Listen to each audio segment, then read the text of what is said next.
Welcome to the Charlie Paparelli Show. I'm Charlie Paparelli.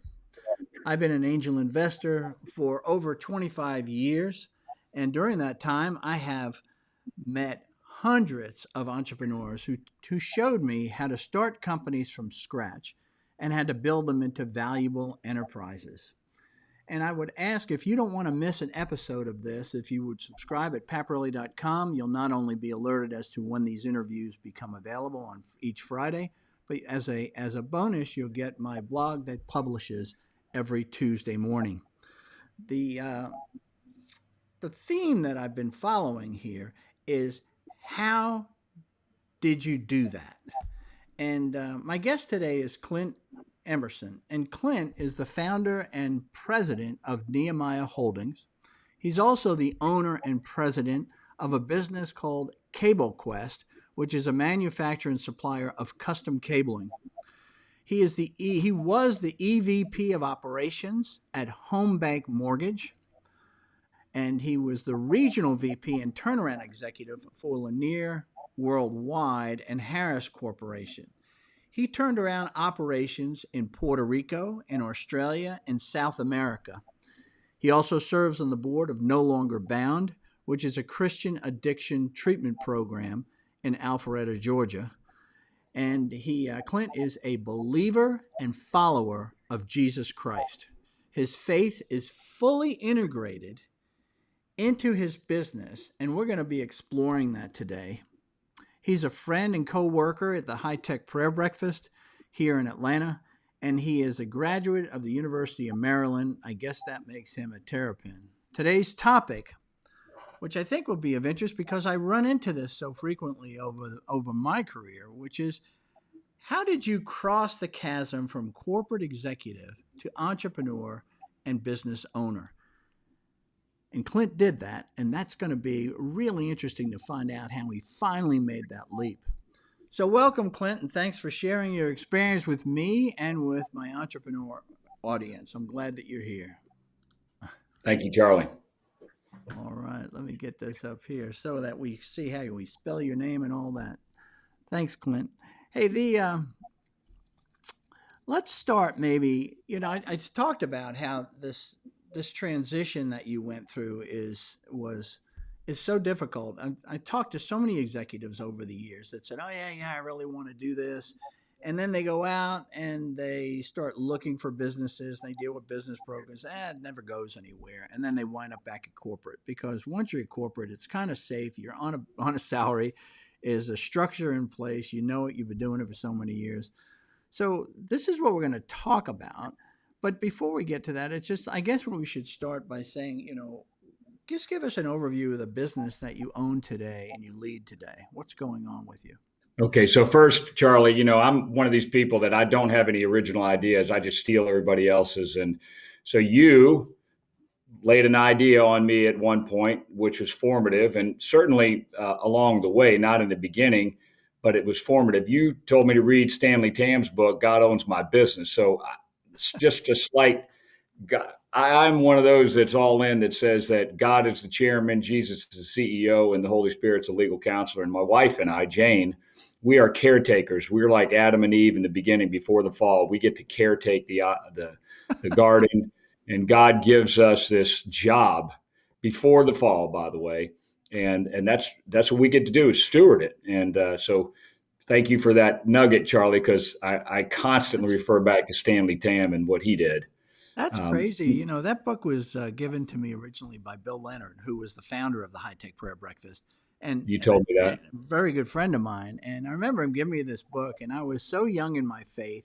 And here I was, an angel investor in town. He gives me this book, and I start reading the Stanley Tam book, which just blew my mind. But Stanley Tam was a lot like you. He was in I think it was a manufacturing business. Yes, sir. Yeah, he is similar. Similar.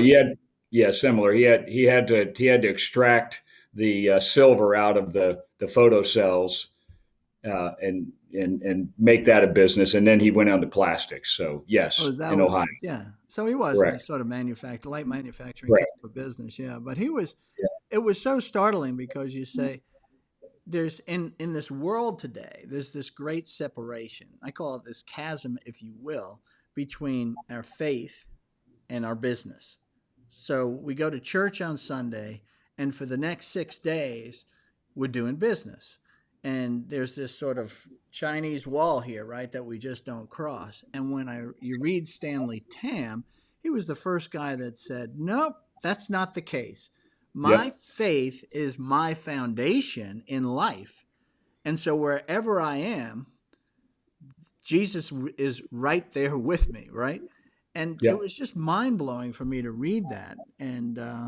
And Bill actually was one of the founders of a conference called the Fellowship of Companies for Christ International, which is made up of a lot of people like Stanley and you and me, where we're all seeking to say, how can we better integrate our faith into our businesses?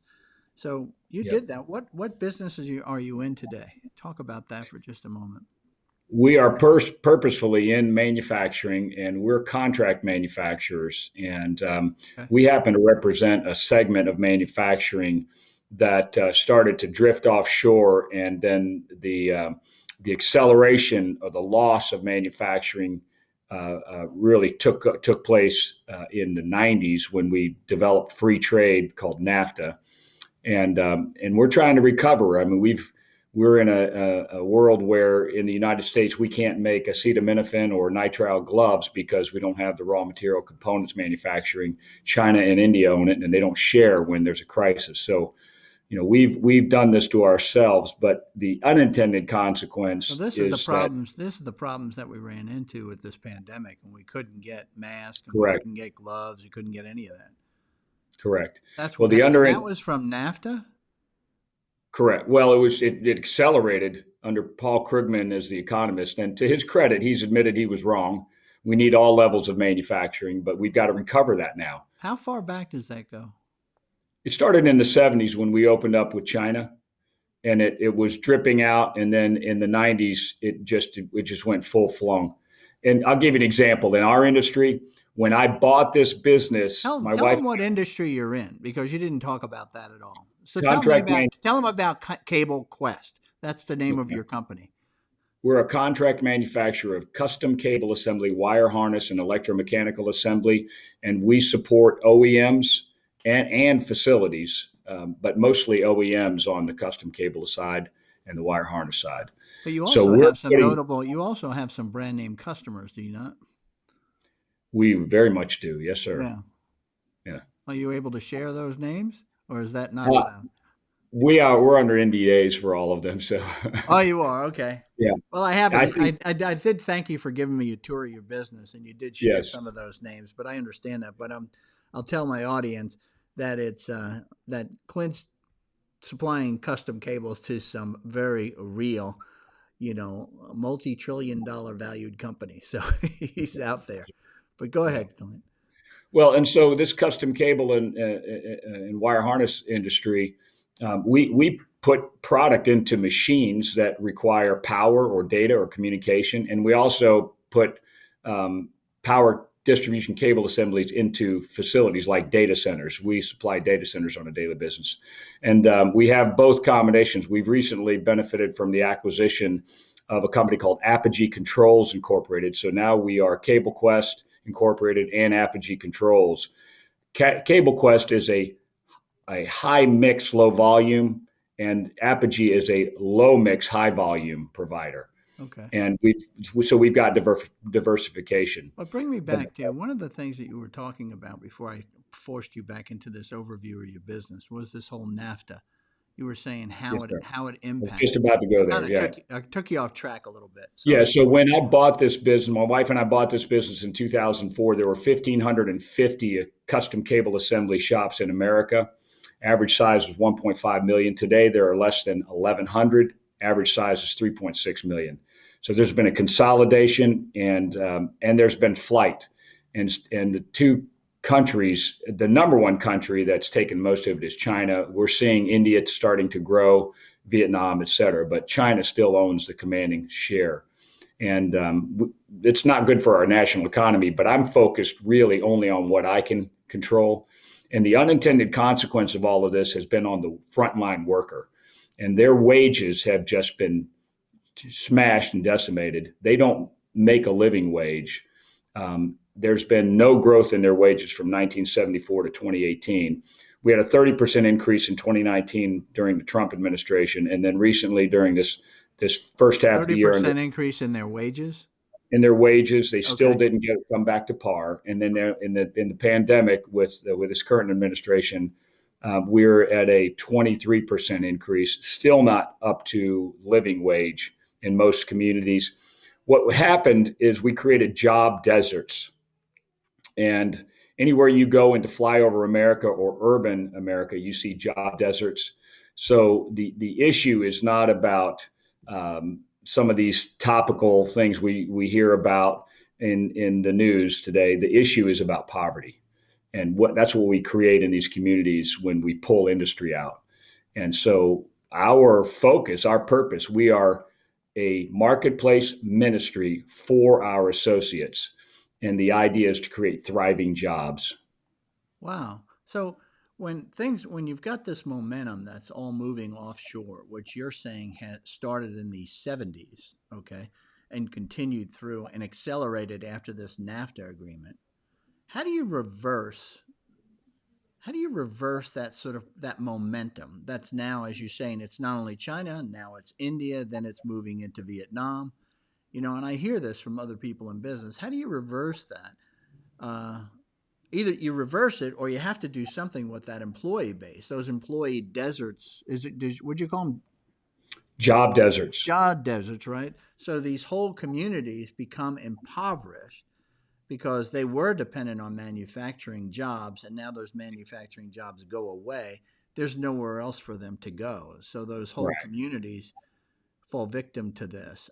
By the way, I'll tell you, Kathy and I took a motorcycle ride, you know, and we went through West Virginia and Pennsylvania and some of those areas, where the coal industry was and all this. Yes, sir. And you can, and it was startling. It was sad to see these houses, that were clearly minor houses and things like that, and manufacturing or factory worker houses and things. Everything was in disparate repair. The towns were just shrinking. You could see the economy had just gone away, and it was heartbreaking. Okay, so I saw it firsthand on that motorcycle trip. So how do you reverse that? Well, the somehow or other, and early on when I was thinking, way back about how to make this business functional, I had this idea that we had to be highly diversified, and that has paid off in a major way. When one industry happens to be in the tank, we have others that grow, and this pandemic has shown that incredibly. So our aviation customers and anybody that was non-essential went away, Yep. but our power, anybody who needed power or anybody that needed equipment that was safety related or that was healthcare related, those just exploded. And so the net result during this pandemic is our business has grown. And so diversification, the ability to be flexible, nimble, agile has helped us. This acquisition we made, I'll give props to the gentleman who's joined me. His name is Mark Peters. He is a true engineer. He's a great compliment to me. He's a believer, and he has built a business that's similar and the same, but on something he has a harder job because he's competing directly against China and Mexico, and he's made a business work in Warner Robins, Georgia, and in Fort Smith, Arkansas. And what we now have is this complementary joining where his gaps and my gaps, we fill each other's gaps, and I think that diversification has been the key to it. I actually Yeah, I but am what remiss. you're saying though is, if I'm hearing you right, is in order to be competitive with these offshore manufacturing, it's the customization, it's the nimbleness, if you will, of the It business is. to meet market needs. They can't do that there. It's sort of like Yeah. if you need this single cable and you need millions of them, you're not going to compete with China. No, Right. But if you no. can, but if there needs to be that nimbleness to meet demand as it changes, by Yeah. month, by quarter, they can't compete with you. Yeah. So, for example, go into a business where shipping that product causes a problem. Yep. So, in the case of in Mark's case, in Apogee's case, they co-locate with large industry. So they're right there next to the plant. So they have a just-in-time capability. In our case, we have product that is so heavy that you can't ship it overseas. So it's things like that we do that block out and create some high hurdles. I would be remiss to say, Charlie, and you know this, and I don't want to let this pass without saying there's a lot of prayer going on, a lot of prayer. Why Just do you say that? Why did well, you make first a of all, point of that? because What does first of that all, mean to somebody? So you got entrepreneurs, they don't believe, yeah. they don't have this faith that you have, but you see a lot of prayer going on. What am I supposed to do with that? Well, my father-in-law says that if you pray for rain, you better bring a raincoat, and I've cottoned on to that idea. So I think That's that faith right there. I want to tell you. Go ahead. well, prayer is just one of those. If you want to think about the ultimate in strategic thinking, it's prayer. Mm-hmm. Critical strategic thinking every day, locked down in prayer. That's what happens. The prayer is that vehicle. It's that opportunity where you're with the greatest tactician, the greatest strategic thinker there ever was in God. When you can get God's mind share into your brain and go with it, and you get that conviction, that allows you to move forward. That allows you So to that's the reason. build That's on. how you see prayer. You see prayer as you're speaking to God and really reaching out to Him, asking Him for help, and being specific about it. I would think. Very specific. And then Very. that's interesting. You said He downloads that wisdom into your brain. How does that happen for you? Well, I like Proverbs where it's man makes his plan, but God blesses them. Okay. So God gives us the free will to think about it with respect to who we are, what our styles are, how we're motivated and energized and incentivized. But then He just says, "Okay." I mean, it's like when you take it before the board and the board says, "Okay, we like your plan. We're going to keep investing." I think that's what God does. Is He just says, "Okay, you got the talent. I don't want to do your job. I want you to go do your job."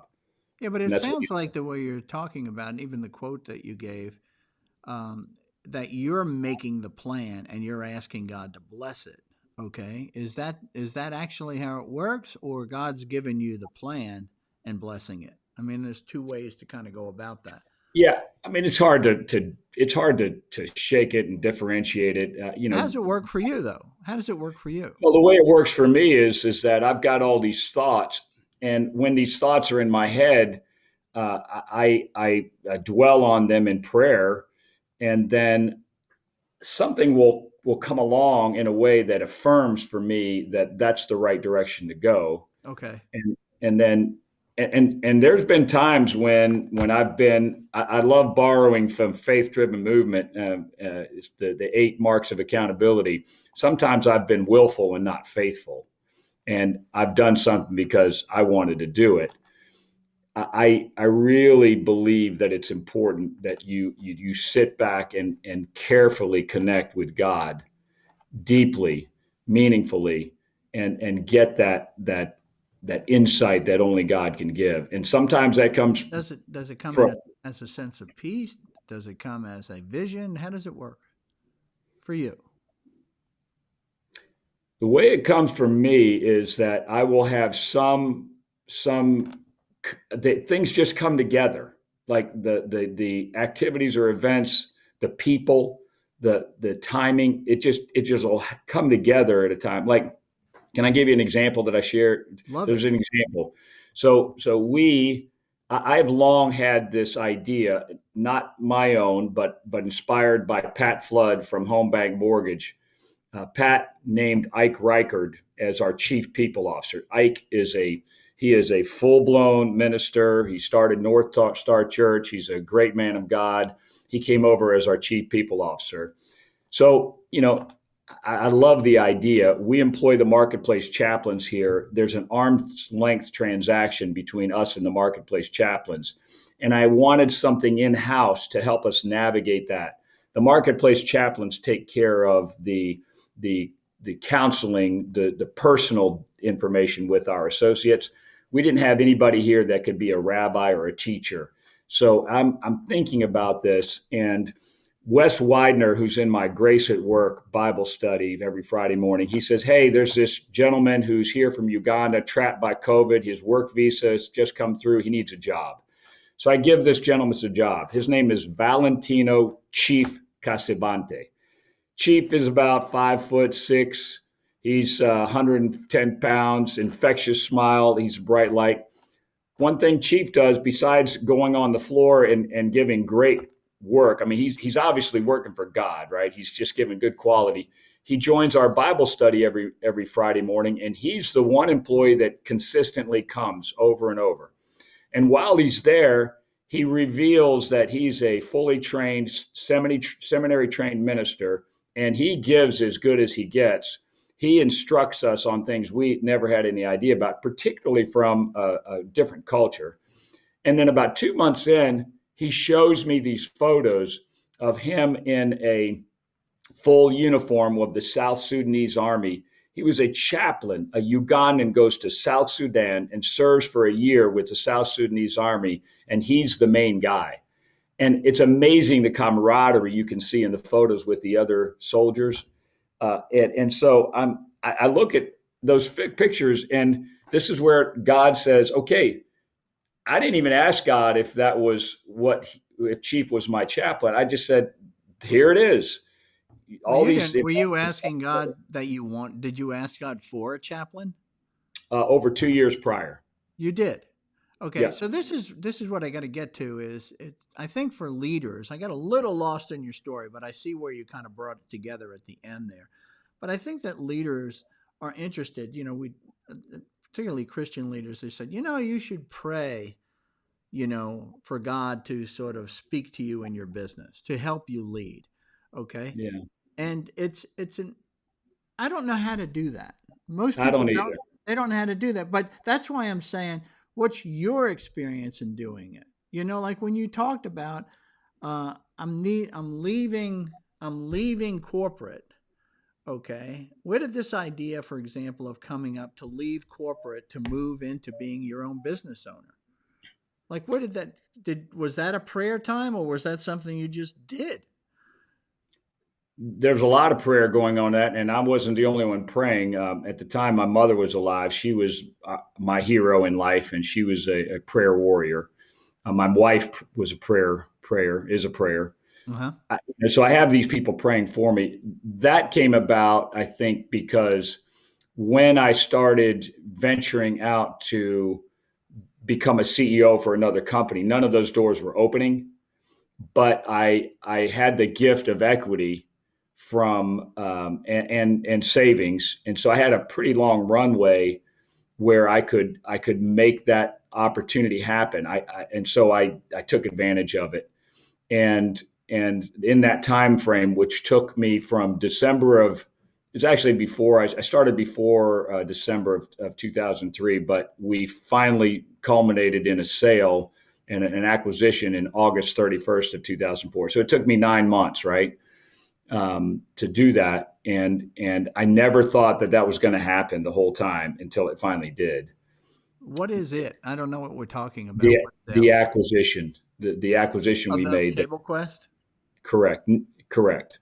Okay. So what Yeah. happened though is what you're telling me is the way that you kind of made this change is from corporate to being a business owner. Is it really started because you couldn't find a CEO job in a corporate setting, and what you wound up doing by default is what? How do you go So from I can't find a job to all of a sudden I'm putting together a term sheet and an offer for a company? yeah, so to be fair, I was half-heartedly looking for jobs Well, that's a but great I way to was find a job. That's a great way to find a yeah, job. no, it wasn't working. I mean, I was interviewing in companies and I just wasn't. I hadn't ever been a CEO, so I wasn't their guy. But at the same time, I was doing that. I guess I'm one of those people that spreads out and tries to have all the options available. So at the same time, I was looking for a CEO job. I was trying to buy businesses, and I made a couple runs and Why? failed Why? twice. Why? Why were you trying to buy businesses when you were looking for this sort of corporate job? Because the way I'm made up is that I am an 8 on the Enneagram. I'm the challenger. I'm the pioneer on 5 voices. I'm that guy that has this personality that I see this vision all the way down the road of what can be, and I am suppressed if I have to occupy only a narrow segment of a business. I'm that guy that sees it from the beginning of the process to the end and everything in. I don't want to go in and do those things, but I want everything to work in harmony. And so the only position you can be in, the only job description that matches that is to be the CEO, the president, or whoever's running that company. I'm an enlister, a recruiter, and a networker, sure, but I'm also I have this. I'm thinking 100 years out. I'm thinking far out. I'm thinking as far out Where as does I can. where does that come from? Is that something you worked on, or is that something that you just No, were that's that? I just it's just that's who I am. So That's that's my how makeup. God. That's the way you would say it. Is that's how God That's the made way God made me. you? Yeah, and you honored that. One of the So so I'll what tell do you? you one thing, Charlie, you Yeah, did for me. During the same time you recommended Stanley Tam, we're sitting at the ATV, and you told me that guys like us, we need to get out of the way and let the young guys up. And yeah. I said, I didn't tell you this at the time. I said, that's not me. I'm not that guy. So I want to keep going. Like I'm 85. They're pushing me around, maybe hopefully not in a wheelchair, maybe whatever. They tell me I'm in charge, but I'm still in there. I'm still having fun. No retirement. So you want your hands on all the dials. That you want to be making sure you're turning things. But I don't want to be doing their job. I'm not a micromanager. I want to work my way out of job and give it to somebody else, and then just add value, grow value, build value. But you still want to run the business. Sure, sure. Yeah. But I'm working my way out of jobs. Yeah, but you're not working your way to be the sort of non-executive chairman of a business. You still want to be the president of the company. When I look down the road in 10 years, I have to be in a position to where that comes true. How old are you Yeah. now? I'm 62. 62. Okay. Mhm. And so you did this deal when you were probably when was that? 45 or something? Yeah, I was help me with that. 44. I just 44. turned 45. Yeah. You just turned 45 when you made this move. Take me Mhm. back. I think this whole idea of it's one thing to say that we have this faith, right? Or you have this faith in Jesus Christ. Take me back to where you grew up. Sort of I was a brat. I grew up everywhere. I was born in Texas, and I've lived in multiple states and multiple countries. And why is and that? then Father didn't have a job or so as an Air Force brat, my father was just always posted in oh, he different was an Air Force. locations. Okay. Yeah, Was he an officer? he was an enlisted man. He was a Russian linguist. He was a Cold War warrior. Okay. He was a very smart man. He was one of 300 in a force. There were 4 out of 300. He was one of 4 that could both translate. He could both break the code and translate the Russian. So he's a pretty smart guy, and he had a really rough upbringing. Did he have a college degree? No, sir, he did not. Wow. Just naturally very gifted, intelligent, high intellect. He graduated 2 years early from high school. They skipped him 2 years early, and then he did not go to college with that. He just didn't have the. He didn't have a father. He didn't have his mother in his life. He was abandoned by her, and so he came up in by his own bootstraps, I guess is one way to put it. Yeah. Um, but not without issues. So he became addicted to cigarettes at 13 and alcohol at 18. Uh-huh. So he had 40-year concurrent addictions, uh, 13 to 53 and 18 to 58, where he served those addiction sentences, and raised four sons. And that's where my mother comes in. She was this woman who was facing her nadir. She was up against the wall in 1968 in Germany, Where and did he is that where he met her? she married him in Kansas when she was 19. They had four sons together, and we're all the families in Germany, all four sons and my mother and father. My father tells my mother that he's not giving up his girlfriend, adultery. He's not giving up his drinking addiction. He's not giving up anything, and she can't do anything about it, abuse. So he's the three A's. How old were And you at that time? I was 9. Okay. So you don't know any of this is really going on, right? Nah, no clue. And Okay. I'm a boy. Boys don't pay attention to any of that That's stuff. right. Yeah, I'm with you. But where are you in the pecking order of the four sons? I'm the second. Okay. Yeah. And my oldest brother is 4 years older, and then the other two are 2.5 and 5. Okay. And so what happens is in 1968, she's going to take her life, and she gets down on her knees and she begins praying, and she never stops. And she becomes this prayer warrior. She's a role model. And then what she What did does she is say? What did she say at that time when you later talked to her? You're 9 years old. You didn't talk to her about it it, but was her later, darkest, what did she say to you totally about dark. that time? Because here she is. She's married. She has four kids. My husband has got a girlfriend. He's addicted to alcohol. And what was the other? He was an abuser. I mean, he And he was was an emotionally abuser. abusing her because he was basically telling her there's nothing she could do about it. So not physically abuse, but emotional abuse, No, right? So no, she's just emotion. stuck. This young lady from Kansas is now stuck. And so she wants to take her life. What did she tell you about those times when you finally became old enough to understand what was happening or what happened back then? That when she got down and was praying for strength, God gave her the strength, and it just overwhelmed her and took her to got her off her knees and got her into a whole new mindset. That Really? prayer, that prayer just stimulated her to be a role model.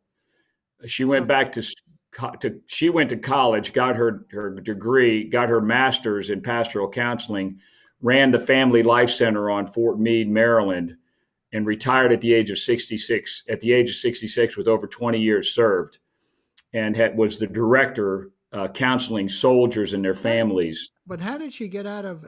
So when she's on her knees, I'm going back to.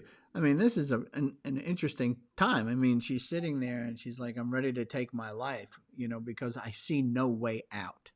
Right. She starts praying. she Yep. gets she gets overwhelmed, right? And or what washes over her is really the confidence of God, if you will. Yep. How did she then? What did she do next to kind of She get kept past? praying. She kept praying.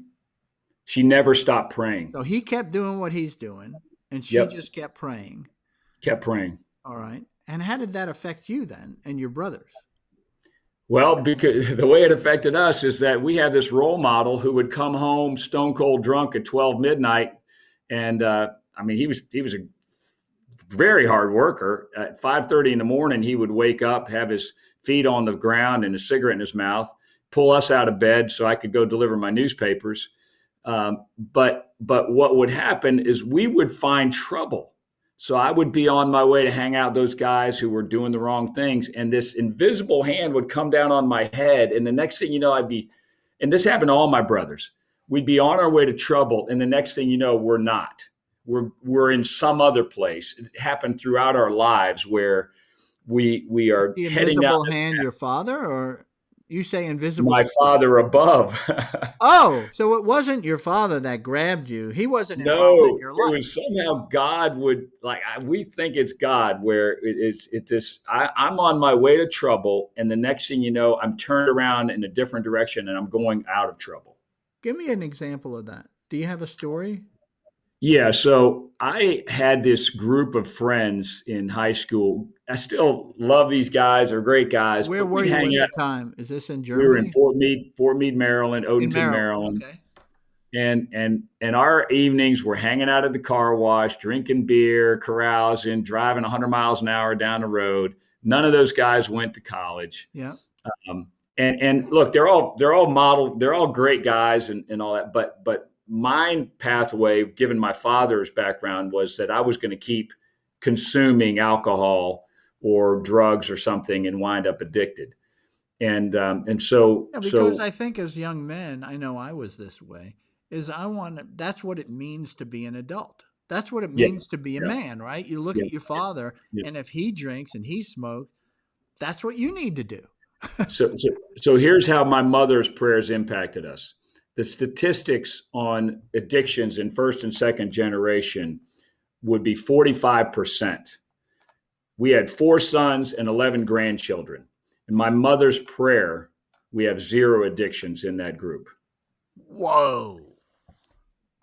Whoa. Yeah. Well, how did God tell? That's an incredible statistic there that you just said, of the reality and the statistics. So you have absolutely, your family have absolutely beat the statistics hands down, walking away, and you can. The only thing to attribute it to is your mother's continuous prayer for the family.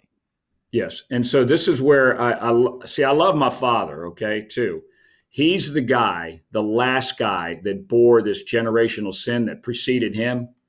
I mean, so I didn't tell the part where he was born out of wedlock, where he didn't know his father. Ah, I didn't tell the part where his mother lost her mother when she was 4. Her father was not a believer. This generational sin impacted my father where it manifests itself in addictions. My mother prayed that he was the last one, and none of her sons and none of her grandchildren had to bear that sin. wow. How did That's how it impacted finish us. the story that you were telling about hanging around with this So I'm the only one who the went to Fast and college. Furious group in Maryland? Okay, they're not Yeah, yeah. college bound people, right? They're I've not just. college bound, and they all have turned out really. They're a So how great did you guy. get pulled out of that?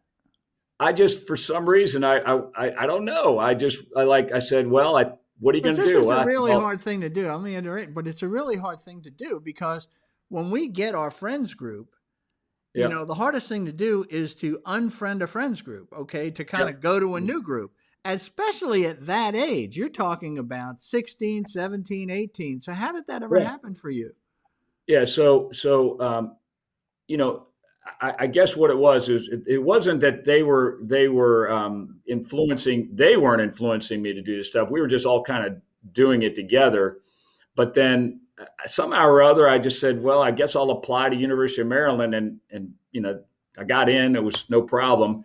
And when I landed there, the group that I lived with I had this upperclassman and his friends. He was a senior, and he was he didn't do any of that stuff. He had fun without drinking, without partying or any of that, and he taught me that you can be an upright character guy and still have fun. And that was just an example that And and where it did was you meet that guy? the way I met him was that his roommate forgot to pay his parking fines and he got kicked out. And I got that slot. I was late in enrolling. I got that slot and landed with him. How does So that your happen? first roommate happened to be this sort of answer to prayer, if you will, from your mother.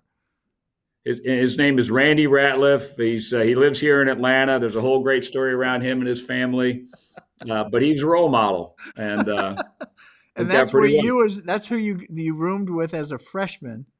I was, yeah. By then I was a sophomore, but yes, my first experience getting out of what I was, getting out of that kind of cauldron where I could have become addicted. But that's really interesting, is though that God, these are God moments. These truly are. God, Is like, why did you get put with them? Why not the fraternity route where you got with all the heavy drinkers or anything else? You see what I'm saying? It's just funny how and the you reason got for that moved was along because you didn't have a plan to say, Oh no, I only want to hang out with a really good guy that doesn't drink.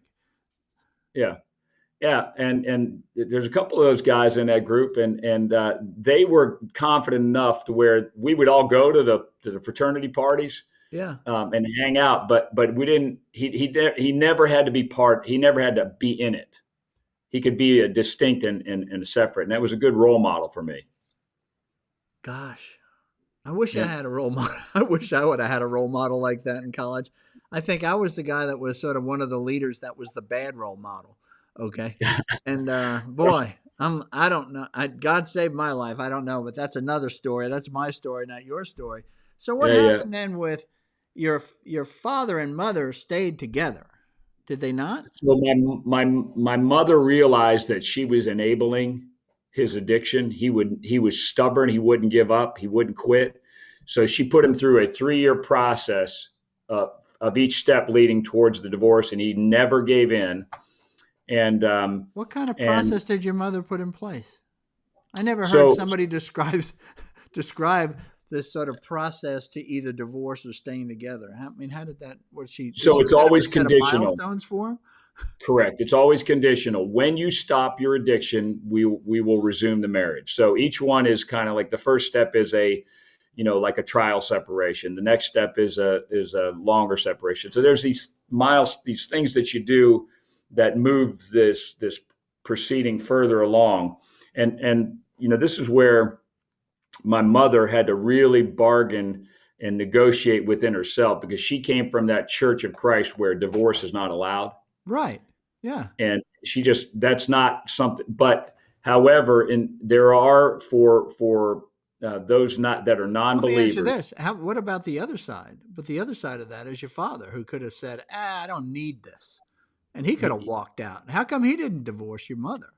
so my father was that guy that was always abandoned as a child. So he grew up with this mentality, like don't tell me what to do, but I'm never going to be the one abandoning. Okay.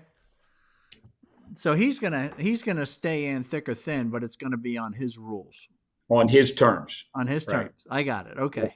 Yep. So here Yep. she is. So these are the she puts up these milestones that you've got to if you keep crossing these red lines.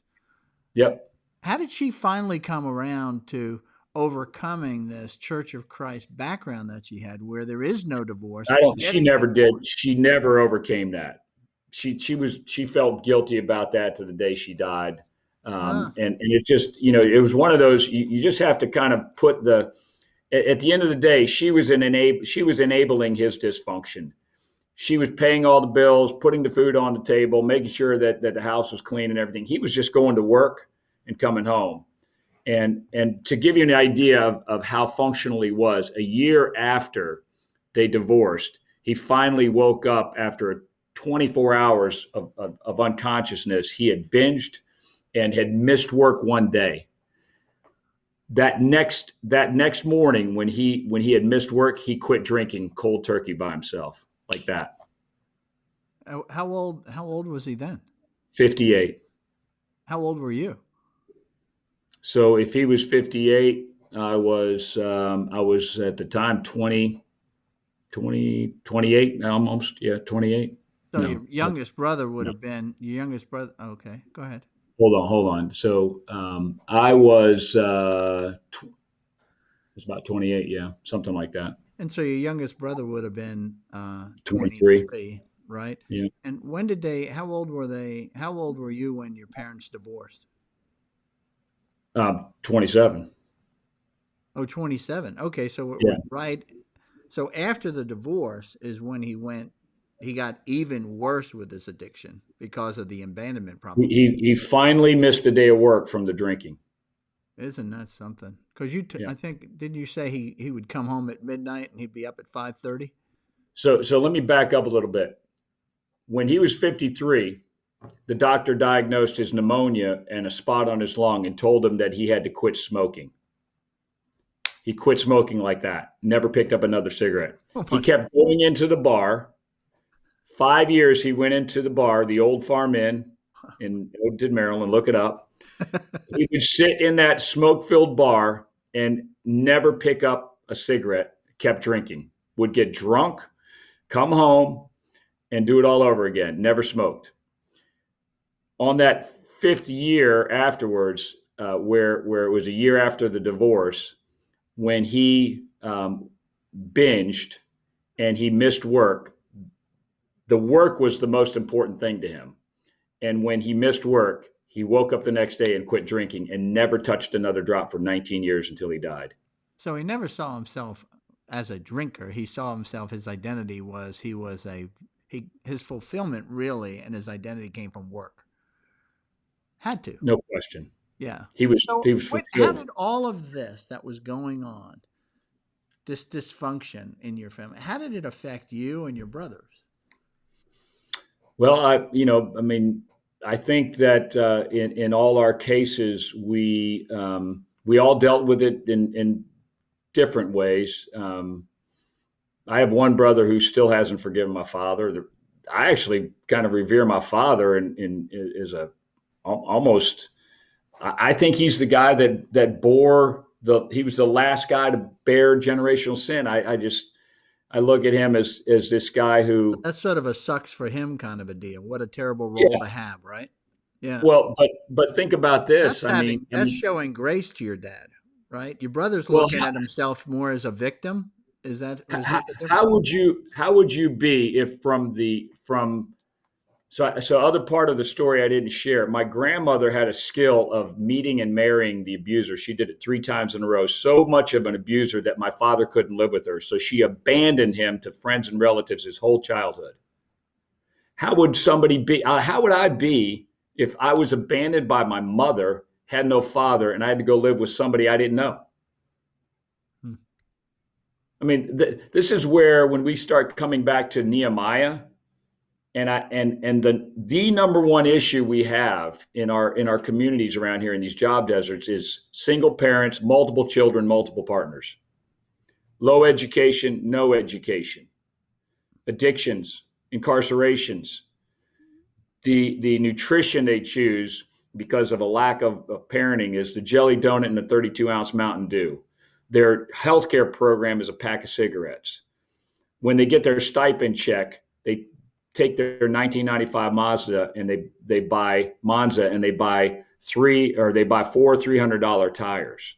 So it's just this it's this. What's interesting is that's really interesting is this is your potential employment pool.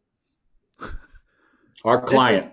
yeah. So you're going to sit here and you're going to dip into this pool and find the best of that to work for you. And of course, Yep. it brings with it everything that it is, right? That it is So a when you say culture the in and of itself. This what do you call it? This job desert. It's a Yep. culture in and of itself. Yep. That here in technologies, basically, we don't see that. We're hanging around Georgia Tech, where all these college graduates, right? Midtown, it's a whole different deal here in Atlanta. But when you get out to these job deserts, that's part of what this is the You got biggest them pool. right. You got them right there in downtown Atlanta too. Yeah. Okay. Go down to the West End. Okay. Just drive through the West End. And then you got a guy Yeah, like but John what are they on. doing now? They're cleaning up the West End so that it's becoming gentrified too, and all that's getting further pushed out, I would think. Okay, but then you've got guys like John Onwood Shekwell, who's the pastor at Cornerstone Church, and he has a business called Portrait Coffee, and he's creating jobs in the West End. For this job desert culture, if you will. I see. Yeah. See, when you go into these job deserts, you don't see business. You also don't see grocery stores, by the way, but you don't see business, and so you've got people who look at that and say, okay, how can we change it? Well, the way you change that is create jobs. Got Okay. to create jobs. Well, remember we're talking. I want to go back. We're going to get into this again, Yep. but I want to go back to you and your father. So you looked at your father, and you're looking back, and you're saying, "Man, look at the burden he had to bear as the last generational sin bearer, if you will, right? Yeah. Yeah. The Yeah. addictions and everything else, this fear of abandonment, so he wasn't going to leave, you know. So, but that affected you in some way. I mean, you grew up for 18 years in that household. And Yeah. then from 18 on, you were in college and then you went and built your own life. But still, we can't outrun our past. I'm just wondering, how did that form you? Because there's two parents there. Yeah. One, your father and his what'd you say? It was adultery, addiction, abuse, right? And then on the other side, you have your mother, who's a prayer warrior for the family. Yep. How did that affect you when you look at those two parents that and that situation you grew up in? It was anything but peaceful. You know how Conan the Barbarian says that which does not kill you makes you stronger. I don't know, but I'll take it. Go ahead. Arnold Schwarzenegger was the guy, So, Of but course it anyway, is. Of course it no, is. it's like this. It's like everything forms you. So the gift I got out of that was first thing I learned was what not to do. That was my first. I didn't learn what to do, so I didn't always know how to do it the right way, but I knew how to avoid doing it the wrong way. So that was a gift. Yeah, but a lot of times what happens is even though we see what our parents do and say, well, that's not the thing I'm going to do, Yeah, at some point in time, we find out that there's vestiges there that we didn't actually see and that we are doing what we shouldn't be doing. In other words, we're yeah, just patterning, if you will. Did you ever sure. notice, did you ever see that in yourself? I'm sure, but I think probably what was the most prominent thought in my head was that I could either be a victim or I could be accountable. And the victim part just didn't work for me. I mean, I'm not a historic. I'm not. I don't like going in the past and dwelling in the stew that's not functional. I'd rather look at that stew and say, okay, how can I do it differently so that I don't have that same outcome? And that's just a gift that I've got. I've been given this gift. I think that Yeah, that's very true, by the way, generally speaking, I think that's very true of children of alcoholics. You're either going to choose to be a victim or you're going to be like accountable. And sometimes the accountability it's an over accountability. In other words, whatever happens around me, it's always me. It's always my fault. It's always what I need to fix or what, see what I'm saying? In other words, that's not healthy either. I find myself doing that I'll just take the responsibility. If that didn't work out, okay, I did it. All right, it's my fault. But it's really could be the team's fault, right? It could be the family's fault. But yeah, one thing that I see in you, having known you for a while, and now as you're explaining your mother and your father, you took away two things that were very, very healthy, okay, that have proved to make you successful. One is this deep faith and this belief in prayer. That's your mother, yes, okay? sir. She never get and this family and this deep, deep love for family, okay, is something that she absolutely had. And on your father's side, it was, by God, I work smarter and harder than anybody. I mean, if anything was shown to you, he certainly had that. I mean, you made a big deal of saying he came home drunk at 12:30, but by 5:30, cigarette in his mouth, up on his feet, pulling us out of bed and saying, "Go deliver your papers. What are you, a bum? Come on, get going." Never missed a day of work So, ever. but that's you. So you've got this faith and you've got this work ethic, if you will. And And he he gave and he you, was he's a honest. smart dude, you were saying. You And he you was inherited honest. those genes of intelligence too. Okay. You're pretty Yeah. cool. Well, I think he was smarter than anybody, but he also was honest to a fault. Oh, really? Honest. Honest. So I mean, his addictions didn't compromise his integrity. not at all. Not at all. He. It's a backwards way of thinking, but like he's the guy that told my mother that he had a girlfriend. Yeah, he wasn't going to lie about No, no. it. Yeah, This is but what the I'm doing. integrity side of it says, now that I told you, I really need to say, I believe in marriage that we need to be monogamous. But he didn't. You see what I'm saying? When you're saying Yeah. I integrity, mean, your integrity means he didn't cheat people. He didn't lie to people. Okay. he did not. Okay. I got Right. Right.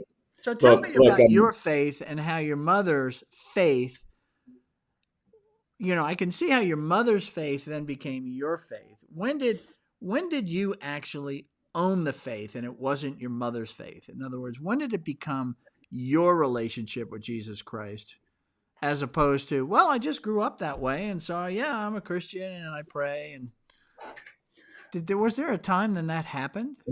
yeah, yeah, I mean, I'm one of those that was always in and around church and faith. I mean, the role that my mother had, she was actually in a job in the chapel center at Fort Meade. So her job had us in the church, Yeah. even as so. You're always around it, but I wasn't that guy that would spend time in the youth group or any of that kind of thing. I think, in fact, maybe I didn't have the integrity that my father had Okay. growing up. I had to learn that I didn't have that, and I had to hold myself accountable for that. So I could put this veneer on of being, I'm going to church and hanging out, but really behind the scenes, I'm doing this other stuff. And that was informative to me to look back on that. So I certainly wasn't that guy then. And then even after I got married, So you're I saying was, you looked good as a kid during those yeah, times, but inside you would say if you were to judge yourself, you were judging yourself as not being. So you were yeah, living you had two identities. I yeah, had you my church definitely, identity and then I yep. had who I really was. Right. Yeah. My mom's friends, I'm one way. And then, Yeah. exactly. And so getting married absolutely had a defining moment of change because my wife is just a saint and she is a God lover and she Where'd grew you up in meet the, her? I met her at University of Maryland and I scammed her into marrying me. So How did you when you were at the University of Maryland, were you those two identities? You made it sound like you met this guy. I can't remember his name now. What's his name? yeah, The guy that Randy. Randy. Yeah. When you met I Randy, was only with him 1 year. yeah, but it sounded like, he had such a great influence on you that you took the two identities, got rid of one and just became the other. But you're telling me that that's not quite Yeah. true. Yeah, not really. I mean, because we weren't attending church.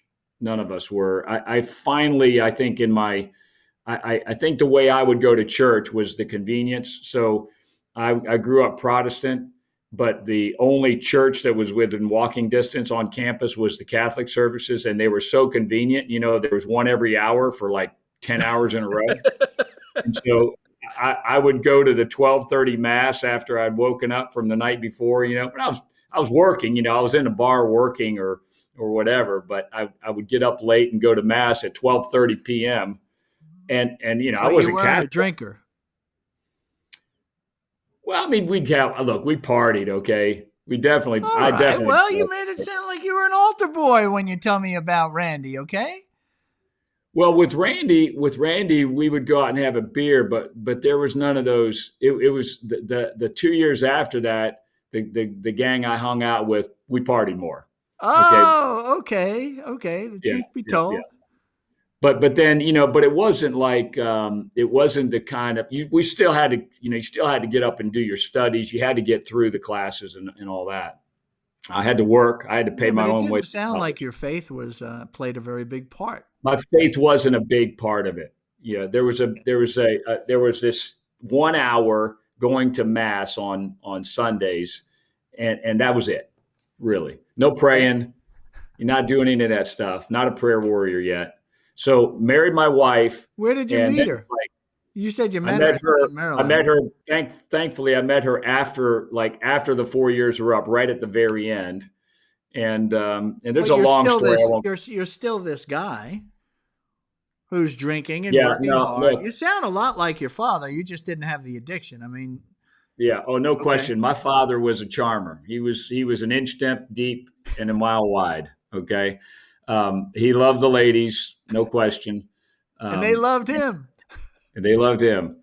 And so I was, I saw her at the table. I got to wait on her, and I was smitten.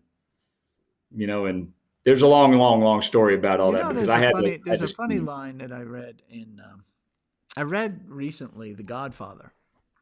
hmm. And you know, of course, we all saw the movie and all that. I never read the book, but I saw the book in like the Amazon store, and I said, you know, I remember my father reading that book in the late '60s when I was in high school, and then the movie came out in like '72, I believe, and that's when I saw the movie.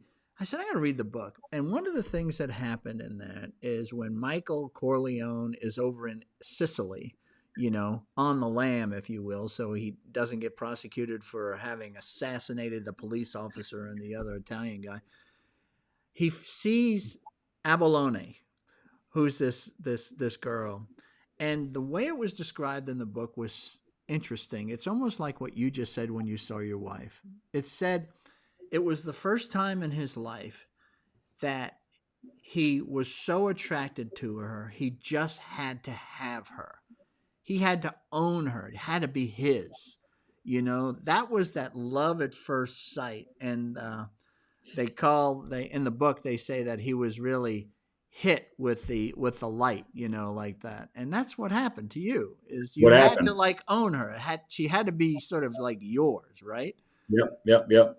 And so what And I happened still, from there? How did that go? well, it's She's actually a sitting pretty at the long. table. You're waiting on her. How did that? Tell me what happened. Well, there were two other young ladies at the table, and her friend, who was her age, was the more aggressive or assertive one, and she's sitting there not saying a word. Make a long story short, I embellished things with the drinks, and she only ordered a pineapple juice. The other girl ordered pina colada. I come out there at the end of the night. I tell them about a party we're going to have, and we're at this. We called it the Fordham House. So it was on Fordham Avenue, and it was a wood paneled bar in the basement. It was a bachelor pad to beat all bachelor pads. We're having the first party of the summer. And I come around and I say, hey, by the way, ladies, we're having the best party of the year. It's next Friday. We'd like y'all to come. And so I go away and I come back and I say, what do y'all think? Do you want to come? And Andrea was her name. She's like, yes, yeah, we want to come. And so I say, what's your phone number? She gives me her phone number, turns to her sister, and she says, well, I don't know if my parents will let me come. I said, well, give me your phone number just in case.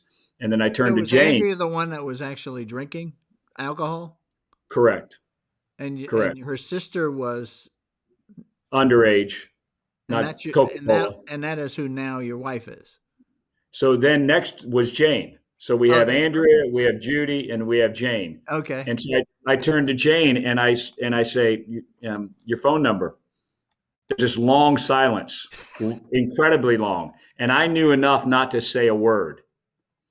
And I'm standing there, and it is a pregnant pause like you've never seen. And finally, Andrea can't stand it any longer.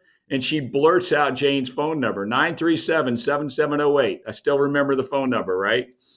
And I wrote it down. And Jane kicks her under the table, like, what are you doing? And so I get the phone number.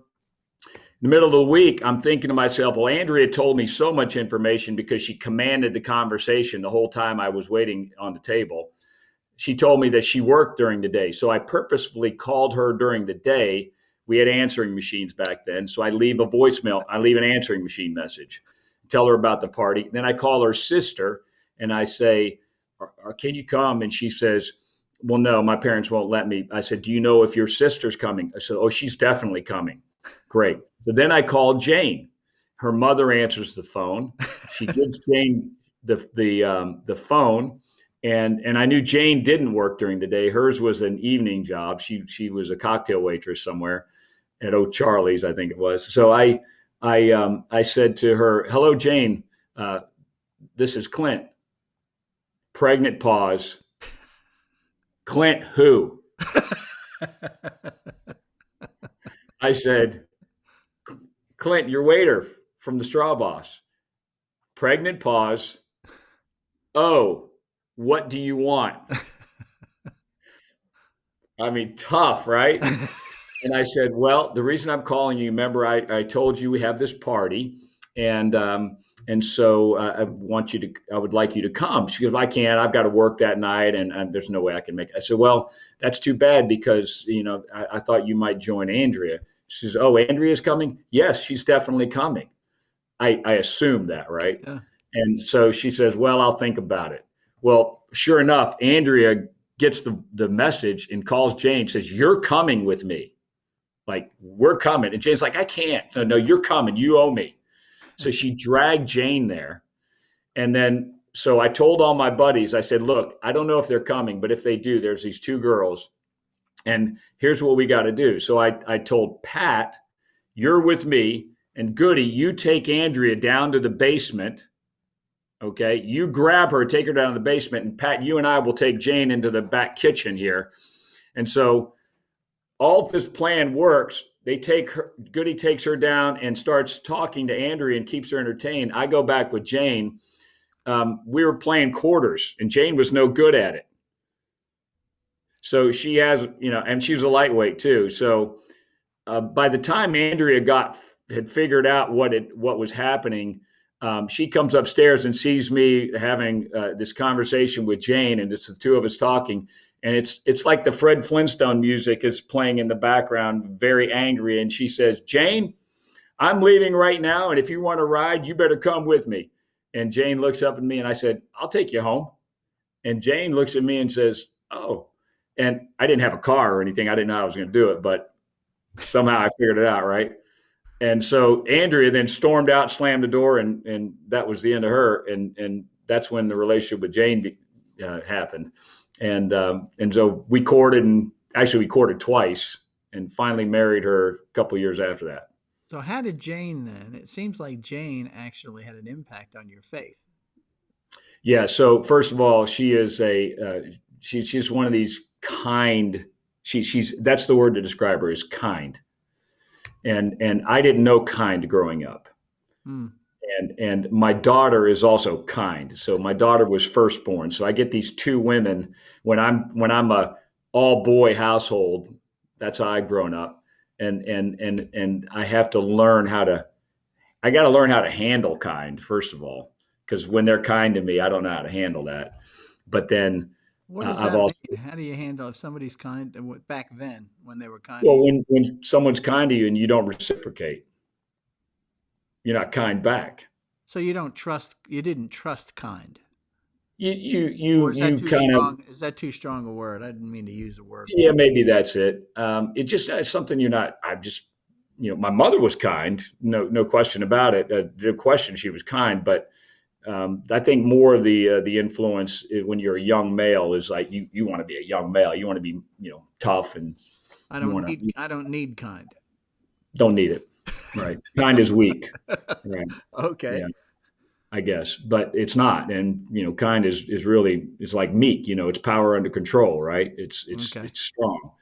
So and in there, she was always a believer her whole life, and she always did the right thing. She was she was one of these people that I actually there's no question I married up. There's no question, and so in that then we just I just saw how she took care of our family, and so we have this my daughter Lindsay first, and then my two sons, and I think that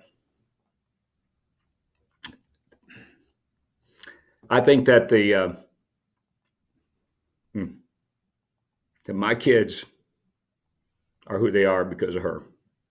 Wow. Yeah, yeah, because she Sounds just like loved them. you're a little Yeah, bit of who you are because of her. no question. So when did that happen? So how did this go ahead.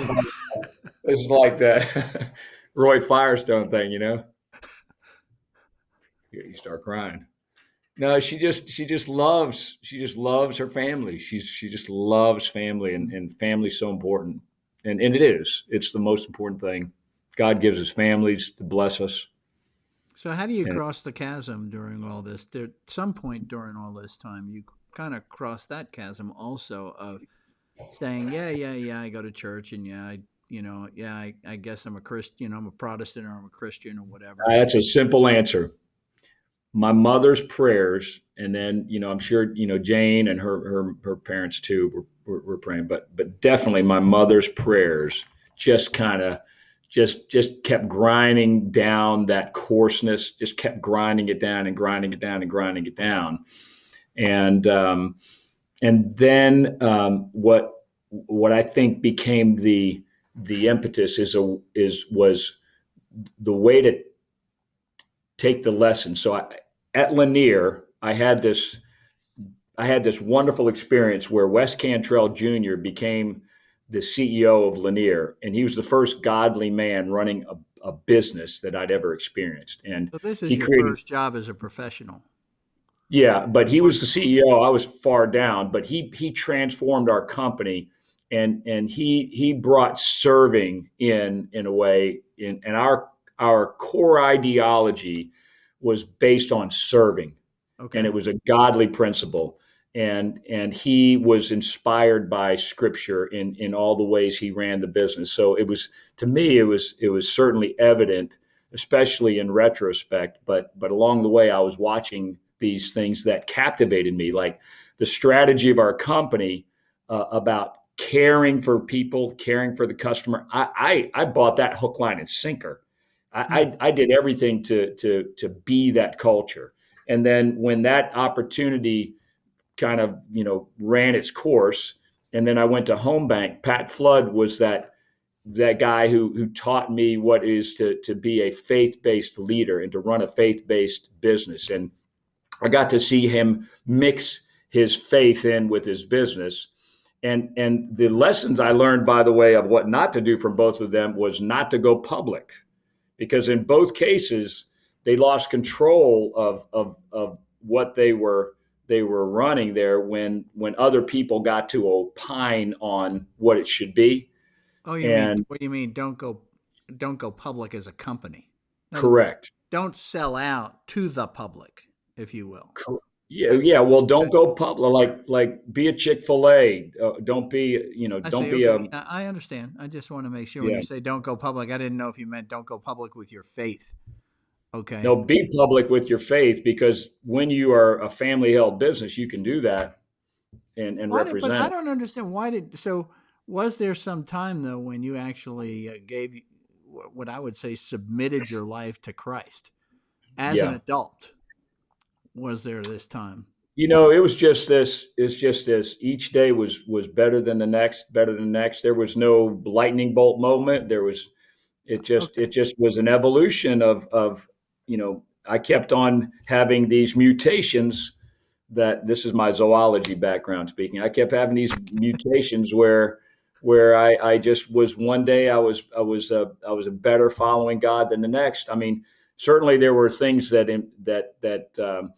improved on me. Like at one point, I decided that I'm going to honor my mother and be a prayer warrior. So I keep a spreadsheet. So I have a spreadsheet of all the people for whom I pray and for all the things for that I pray, and I keep that. It's a dynamic, active, always moving spreadsheet. And once the prayer is answered, we move it into past prayers. I move it. Okay. So that's a tool that every day I remind myself that I get to be what my mother was, to be a prayer warrior. That was her legacy. So it's things like that, So that what you're you. telling me is that as far as back as you can remember, you were always just a follower of of. Oh, I was going to say a follower of Jesus, but are you really not a follower? Are you a Christian, or you see? How would you describe yourself? I don't want to. So I like Andy Stanley's version of it. He says that Christians only use three times in the New Testament. It was really a derogatory term that the Romans laid on the followers of Christ, the Christians. He says we're what they called themselves was disciples. I like that term to describe what I do or who I am better. Is that a You're a disciple disciple of what? of Christ? Okay. So you were always, as you look back to a very early age, you were always a disciple of Christ. I can relate to Peter very well. Okay. I mean, what did Peter do after Christ was crucified and he'd already betrayed him? He went back and he He went gave up. fishing. Yeah, he went He went fishing. Yeah. fishing. And, that I could have seen myself being swayed like that. But then, after that next opportunity for advancement, when Christ came back, he was baked. Yeah, but So, see, but there, that's my point. But with even with that Peter example, when he saw Christ on the beach, and they had that conversation where he says, feed my sheep, feed my lambs, right? Feed my sheep," yeah, is seeing Christ come back from the dead. That's when Peter said, "I'm all in. Jesus is in fact the Messiah." yeah, Okay, and he also had that time when Jesus said to him, "Follow me," and he said, "I'm a man, I'm a sinner, I'm a yeah, sinner." So he admitted that he was a sinner, and he needed a Messiah. He didn't know Christ was the Messiah until Christ came back from the dead, because then in Acts he keeps talking about, "I saw him come back from the dead. right. He's the real deal." So there was that time where he went from, yeah, good guy, following him and all, to he's God. Okay. So I can give you an answer that I wouldn't call it the only moment, but it's the latest moment. Okay, Yeah. Okay. where I think the biggest advancement occurred in that over 3 years ago, I called our business a faith-based enterprise. That's how we started it, faith-based. And I didn't really know what that meant. And then I somehow stumbled into faith-driven movement with Henry Kastner. Now, here's another place where you played a role. I walk into New Realm Brewery. It's the second of the Faith Driven Entrepreneur Atlanta events. Yeah. And Chad's standing there, and you say to Chad Merrill, who was FCCI, right? You say to Chad, "Hey, Chad, this is Clint Emerson. He will help you with Faith Driven Entrepreneur." Chad and I have been a pair ever since. And he's the CEO, and I get to kind of hang out behind him and just kind of help out where I can. We got a couple other guys on the team, and the Atlanta chapter of Faith Driven Entrepreneur City Network is pretty far along. I don't know if we're the farthest along in all the cities, but we've got some structure behind us and some. So Well, we you've have done a another event. really good. You were I know Chad, and Chad is sort of a vision caster kind of a guy, but He's visionary. you're the chief operating officer. I mean, things get done because you make things happen. You know, Uh, it's I amazing have how to you play that operate. role. I've watched that. Okay. Yeah, I get to, and Chad and I have talked about this, is that I asked him, "Is this what you want me to do?" Because he's the boss, right? I got to be a follower here. And I'm happy to do it because he's the CEO. He's the guy who's connected in with Henry and the team at Faith Driven. And so, when you look at that faith driven movement with those three brands, and Faith Driven Entrepreneur has all this rich content, there are 169 podcasts. I've listened to 168 of them. And listening to those, I went from this kindergarten knowledge before to I have my PhD in what it is to build and mentor and grow a marketplace ministry. So the answer to your question is that this faith that I have in my private life, I saw this completely well-defined, incredible detailed pathway to how to make that integrate with my business so well that it's a 24/7. It's like Ed Silvoso says that, that 38 out of the 39 miracles were in the Gospels were in the marketplace, that none of the apostles were priests. They were all businessmen, that Paul, when he got kicked out of the synagogue, he wound up buying a house, making tents, and he preached 7 days a week. And I'm like, exactly. I said, we weren't created by Christ to go out and build churches. Christ sent them out 2 by 2 to go into the marketplace and spread the gospel. Mm. So that model we have today is not the original model. And I think that's what faith-driven movement is doing, is it is reviving us, revitalizing us, reforming us back to what Christ's original intention was, to be 24/7, 365 with your faith. And the only way you get to do that is to integrate it. And I love when Casey Crawford out of Movement Mortgage was having a little bit of a tussle with his minister. I love what he said, which is, he says, "Look," he says, "we don't need to be seminary trained to be lay people." He says, "We come to your place of worship 1 hour a week and pay you, but they come to my business 40 hours a week and I pay them. Who do you think's got a better shot? Right? That is powerful. Who was that? Casey who? Casey Crawford, former NFL player. He's the founder of Movement Mortgage, Tampa, Florida. I see. Okay. I don't remember the podcast number that he was on, but it was probably over 100 ago. But that Yeah. is really great. So we come to you 1 hour a week as a professional pastor. We go to your church and we pay you. And Yeah. my employees come to me 40 hours a week and I pay them. Who has more influence for Christ in this More world? opportunity. Right. Yeah. That's a very powerful thought to just sit with. And that, I think, is the best definition I ever heard of marketplace ministry. So here's how we finish it. So in my business, we are ISO 9000 certified and registered. So This for is the CableQuest. uninitiated, this is correct. Okay. And so every year we have an auditor come in twice a year and look at our processes, read our processes that we've documented, and goes out on the floor and looks for evidence that we are doing what we say we will do. Then a registrar comes in and does the same thing. They take segment of my business on a 3-year cycle and look at the 3 different segments of my business. And when they see proof and evidence, they recertify us. When my customer comes to me and they want me to provide them with custom cable assemblies, they ask me about my quality position and they send me a 50-page survey. It is like an oral cavity. It's like a cavity search. Okay. It's horrible. And it's meant to be, because as soon as I tell them that I'm ISO certified and registered, that 50-page survey goes away. I don't have to do it.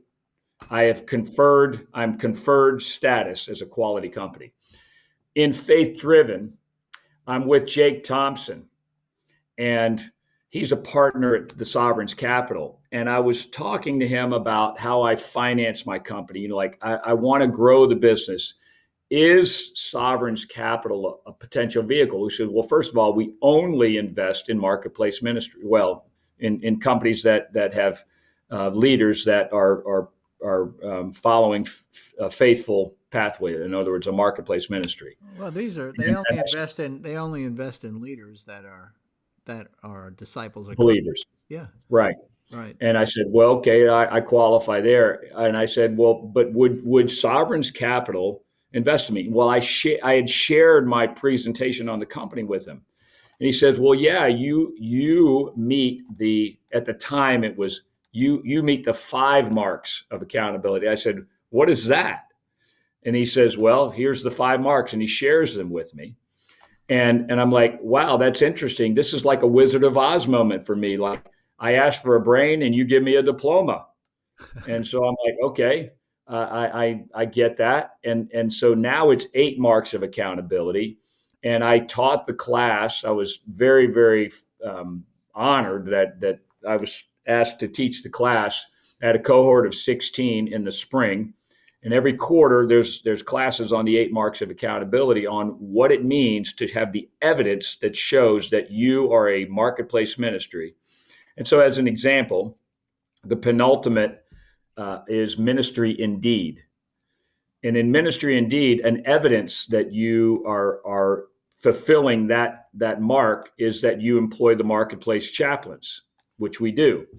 So there's this incredibly quality media and material behind each one of the marks, and the class that we give for each one of them is substantial, and it is impactful, such You that say give each one of them. Who's them?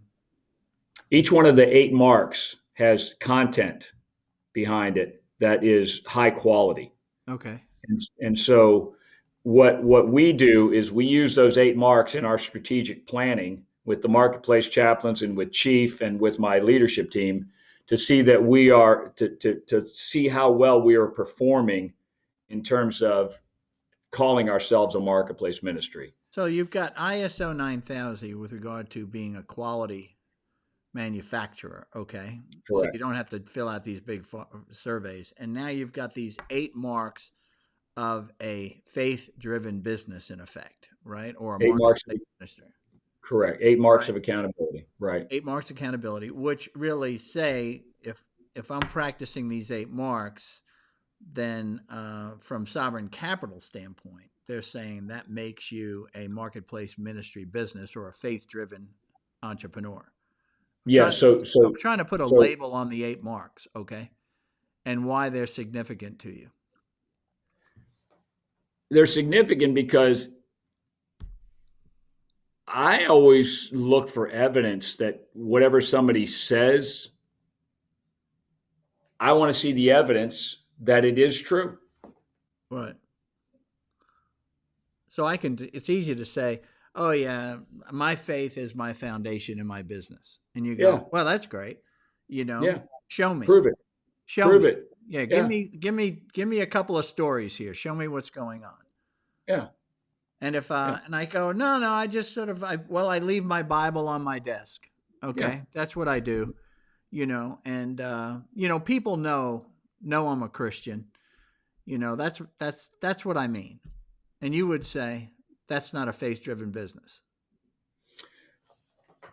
And it may. I mean, there's that part about where they really may be, but there's no doubt that and just because you follow those 8 marks, there may be other areas where you may not be exactly right. But I think that what it does is it makes you think and contemplate.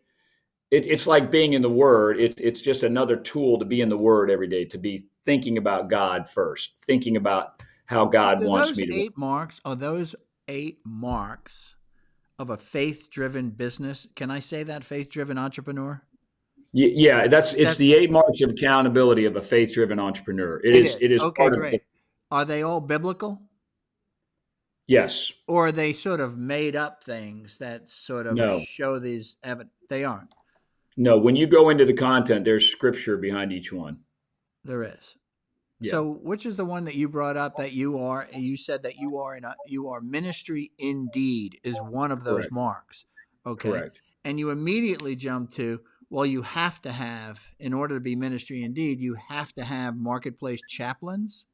Well, no. So one piece of evidence that you are is that you employ the marketplace chaplains.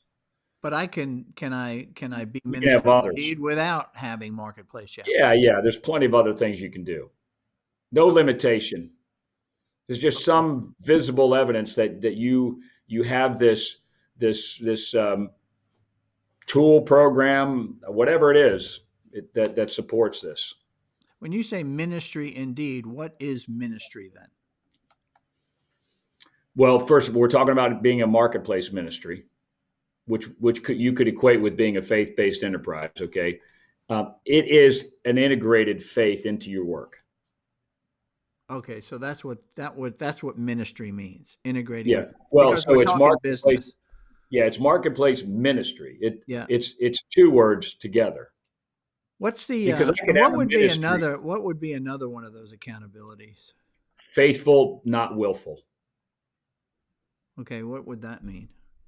Okay, so I'm not I'm not doing I'm not taking action. I'm not going to make that acquisition, or I'm not going out to go out and conquer that market because I want to do it. I am deeply involved in contemplative prayer with God. So what I like, I'm going to borrow from Henry Kastner's story where they had to go get funded and they failed 41 times to get capital. 41 times. Yeah, that was And bandwidth.com. correct. Yeah. Correct. He was with David Munkin, right? You know the story. But they were just out there driving to get this to happen. And when they reflected back on it, they were being willful, not faithful. I see. They weren't listening to God's instruct, which is, hey, I'm going to provide. They were like, we got to do this on our own. It was Yeah. putting themselves in front of God. And that's because everybody else does that, right? We all raise money to fund our businesses, right? But I thought I had to do something like that at one point, and God's like, no, We're not. Well, let me You're not. take me back then. Take me back for just a moment then to where this concept was first introduced to you, or or shown to you by when I think it was in your first job where you went as a rep for Lanier, right? Yeah, West Cantrell. So Wes Cantrell, who was running Lanier Worldwide, Correct. okay, and they were a private company We were owned by Harris Corporation. at that time. Correct. Oh, I didn't know that. Okay, so Yeah, I we didn't. were one of four subsidiaries. Okay, but Wes was running the company. He came out of Harris and took over from Gene Milner. Oh, okay. So Gene, so what did so this is when you joined? Did you join under Gene Milner or did you join under? yes, yes. I joined when we were not owned by Harris. We were actually private. We were a public company. So in the '70s, Lanier went public, and then when we had a computer, we had Easy One and the No Problem word processors, and then we really made a splash in that area. That got Harris's attention. We were dictation. We were famous for our dictation. Arnold Palmer hit the ball down Wall Street in the ads, and then we were a 3M distributor in the Southeast, and we started taking over 3M's business domestically only. And that copier business was the business that grew so dramatically, to everyone's surprise, When did you because join? When did you join? I joined in January of 1983. Was that right out of college? It was a year removed from college. It was okay. Yeah, So when you were under Milner and you had all of these growth markets and these great products that they had at the time, that yeah, was a pure sales organization. I pure, remember I was in pure. business, my first business with Richard Brock, my partner, and we were doing documentation for our software, and we were going crazy because we needed a word processor. And in walks this Lanier guy with a rolling thing and this big CRT tube on it called the Lanier No Problem. And he Uh, walked in our office with it. And it was a cold call. And he yep. said, yeah, you could do word processing on this thing. And I remember we brought Mary, who was our office manager slash administrator, right? Slash bookkeeper. Love it. And she sit there and she was typing everything. She sat down at this thing and she saw it and she goes, we need to buy this thing. And we had no money and you guys offered financing and we Yep. bought it. And we became one Yep. of the first Lanier No Problem users. So Amen. that's what you did. I had to buy a van out of college with no money. I That's what had they to. told you to do? I had to. I bought a cargo van. I put a piece of plywood in it with hooks. I loaded up my van every day and put 5 copy machines on it. I turned 20 doorknobs a day. I dragged that machine in 2 times a day and made a demo. I had to get past the secretary, the guardian of the gates, to get to the money, the authority, the need. And you want to talk about the ultimate, you walk out with a check, cold call, close. Okay, that's like nothing. There's no, and by the way, that was all straight commission with a Well, let me draw. ask you this: when you did that, did you pitch multiple products or did you just like Copy I'm gonna machines. pitch? Oh, you were pitching copy machines. I Then was there was doing copy another machines guy that only. had his own van who was pitching no problems, and then there was another guy that was pitching dictation equipment. Correct. So you didn't have the full line of Lanier Nope. to pitch Nope. because that'd be Copy too machine. confusing if you walk in with Yep. that. Yep. Sort of Yep. like, Yep. oh, I got this. You're like full of brush salesman, right? I got all Yeah. these No, different copy products. machines. Look, this is Zig Ziglar selling frying pans door to door. I mean, it was, and I love to think about like Tin Man or Glengarry Glen Ross, those movies. Oh, it's pure selling, man. Pure selling. Pure, What pure. about and did they must have trained you though? They did. They did. The training at Lanier was incredible, Oh, okay. but it was How long was it? one. Well, it was every day. Every day. You'd get in the morning at 7 a.m. and you would do some training. You would come back at the end of the day and you do some training. You'd be there Saturday mornings. You train, That's role playing, great. presentations. As a sales manager, when you were top guy, you were the guy that went and did the quarterly training for the new people. As a district manager, you would do the training. The training never stopped, ever, ever, So ever. we were all about selling and getting better All about and better selling. and better at selling every single day. We would have regional meetings. We would have national meetings. You'd go up and you'd get called on stage to do a presentation in front of the entire audience, selling the That copy is machine. fabulous. But I love where you say that you would start your morning in training, you'd go out selling, you'd come back, and the last thing of the day was training. Your training. So, and they had you working the full day if you had to finish up at the office.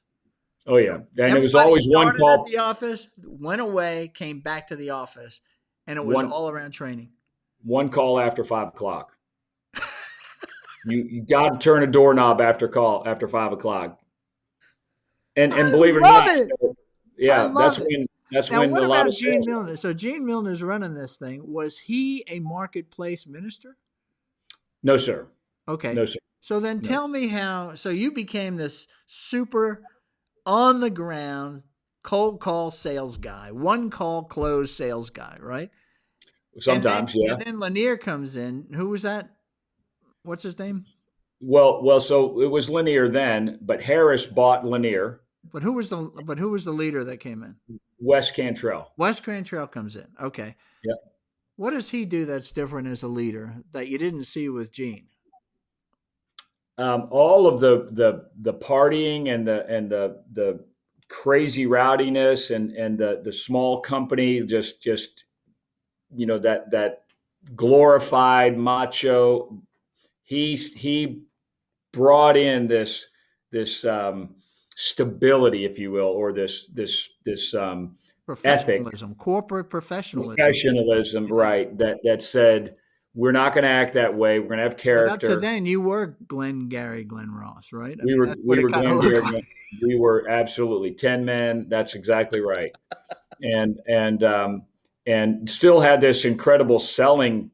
Like we never gave that away. We were still aggressive and still assertive out there, really running hard. But he said, "Hey, you're going to be professionals, and you're not going to act in a manner that's unbecoming of the company. You're going to represent character." And then he brought in this ethic. We called it customer vision, which was that we would see our customers' business through our eyes, and we would respond as a team to meet or exceed their expectations. Okay. And so when he laid that on us, and I'm reading Tom Peters in Search of Excellence and Peter Drucker, I'm like, okay, I get that. And that's how when I became a branch manager, I really paid very, very close attention to the service side. And that was something that wasn't natural in our company. We were still a sales organization, and we would outsell our mistakes. But I had some role models along the way. A guy named Ronnie Kolb, who was a 3M guy, 20 years my senior, who taught me that caring for the customer was incredibly important. That was more important. That if you care for the customer, you don't have to sell so hard, right? That's And really that's a huge transition from a one call close organization. correct, Yeah. correct, yeah. Because I don't know So how you make that transition. That would be really hard. You know, well, and I'm sure some people didn't. many people didn't, Yeah. and there's just some famous names in the past that we can think of stories, but Wes I gets the could see all credit. the stories in your smile. Yeah, yeah, no question. Uh, I say Wes gets the credit for being that guy that I knew he was praying. I knew that he was How bringing did you biblical know? principles, because he talked about it. Oh, he He would. just, Okay. yeah. I mean, he was. I mean, whenever you got around Wes, you're gonna know what his faith was. His wife Bernadette was also very very open about her faith. They attended Charles Stanley's. They're members of his congregation. Andy Stanley was in his Sunday school class, Wes's Sunday school class. So I mean, they were open about their faith. There was no question of that you were going to know what they stood for, So he always and they talked. So he would talk to his sales guys about Jesus. Then always, he always always, would. What yeah. kind of message would he usually give? Do you remember Uh, any? that when he's running the business, yeah, what he's going to be praying on, like that like for example, he would refer to scripture. When he was doing the strategy session, the Stan Lee, our marketing guy, came to him and said, "Hey, would you like me to get a facilitator?" He says, "No, I want this to be my my hand on it." And so in order to do that, he went to Proverbs and he said, let me have a good name. Let me have and he used that as his mantra for creating customer vision. And it's just everything he did was based on prayer and introspection But you and could then of tell that course, his foundation was the Bible. absolutely. And his wife was she's just a powerhouse. And So she she would had a be lot of involved in the business? in the way where when he would have a problem and he would talk about it out loud, she would say, "Well, don't do that or Well, do how would that." you know that she was saying that? I mean, would he Oh, bring her into the years later, you'd hear the stories. Oh, Like you I did. just That's had how it lunch with was. him last week, and he's telling some of the stories. Man, Yeah, he must have I thought it was great. So he went and visited you at your business? he did. He Yeah, did. he must have Yeah. been so proud of you. It's so great to see that next generation come through. How Well, I'm old is proud of Wes it. now? Yeah, he's 86, but I'm proud of him. I mean, he's this faithful warrior. And then, look, I don't want to. There was Wes, and then the next one was I was blessed to go with Pat Flood. I And what mean, was that like? How did that progress you in that this guy faith-driven movement? that guy would do things based on faith and didn't care what people thought. This is Home Bank Mortgage. Home Right? bank mortgage. Go ahead. I just want to put this in He perspective for the audience. Go ahead. yeah, so he's the one that, like I said, he brought Ike Reichert in as a chief people officer. I mean, the benefits we had, the home bank was one of the, it was a great place to work. I mean, when you worked at home bank, you wanted for nothing. I mean, it was just the care of the So customer. it was Google before Google, right? That's what they say. Google does your dry cleaning. Google has all your food. In other words, all your lower level Maslow needs are covered by Google. This must have happened. This must Yeah, have been first yeah. generation So, with so Pat Flood. they had things like a share fund, right? So when people were down on luck, they had a place to go. He had this. He's the guy that, like I said, he brought Ike Reichert in as a chief people officer. We had Bible studies. Truett Cathy would come in and speak to us. Dan Cathy and a host of others. So we would pray before we would have our meetings. Those kinds of things that were just saying, "Hey, I'm going to do this, and I don't care what the law How says come or any you of that." thought? How come you felt like, man, this is right? How come you didn't kind of walk into it and go like, what is all this? No, We're well, I just trying to mean, sell mortgages here. Like, what's the deal, man? I was a cultural fit, not a technical fit. I had a shelf life there. We when I came on board, the company was owned by First Tennessee Bank as one of 20 subsidiary mortgage banks. And when you looked at Home Bank, then it had this curbside appeal with all of the beautiful landscaping and exterior, but behind the door there was no back office, there was no risk, treasury, any of that. Yeah, And so I came over more in an operational role, got it. and my job was to keep the loan processing organization, to stabilize it because there was a lot of turmoil, and then to deliver exceptional service to the loan officer and to the customer. So one of the things, and this is common in mortgage banking, we will close every loan on time, no matter what.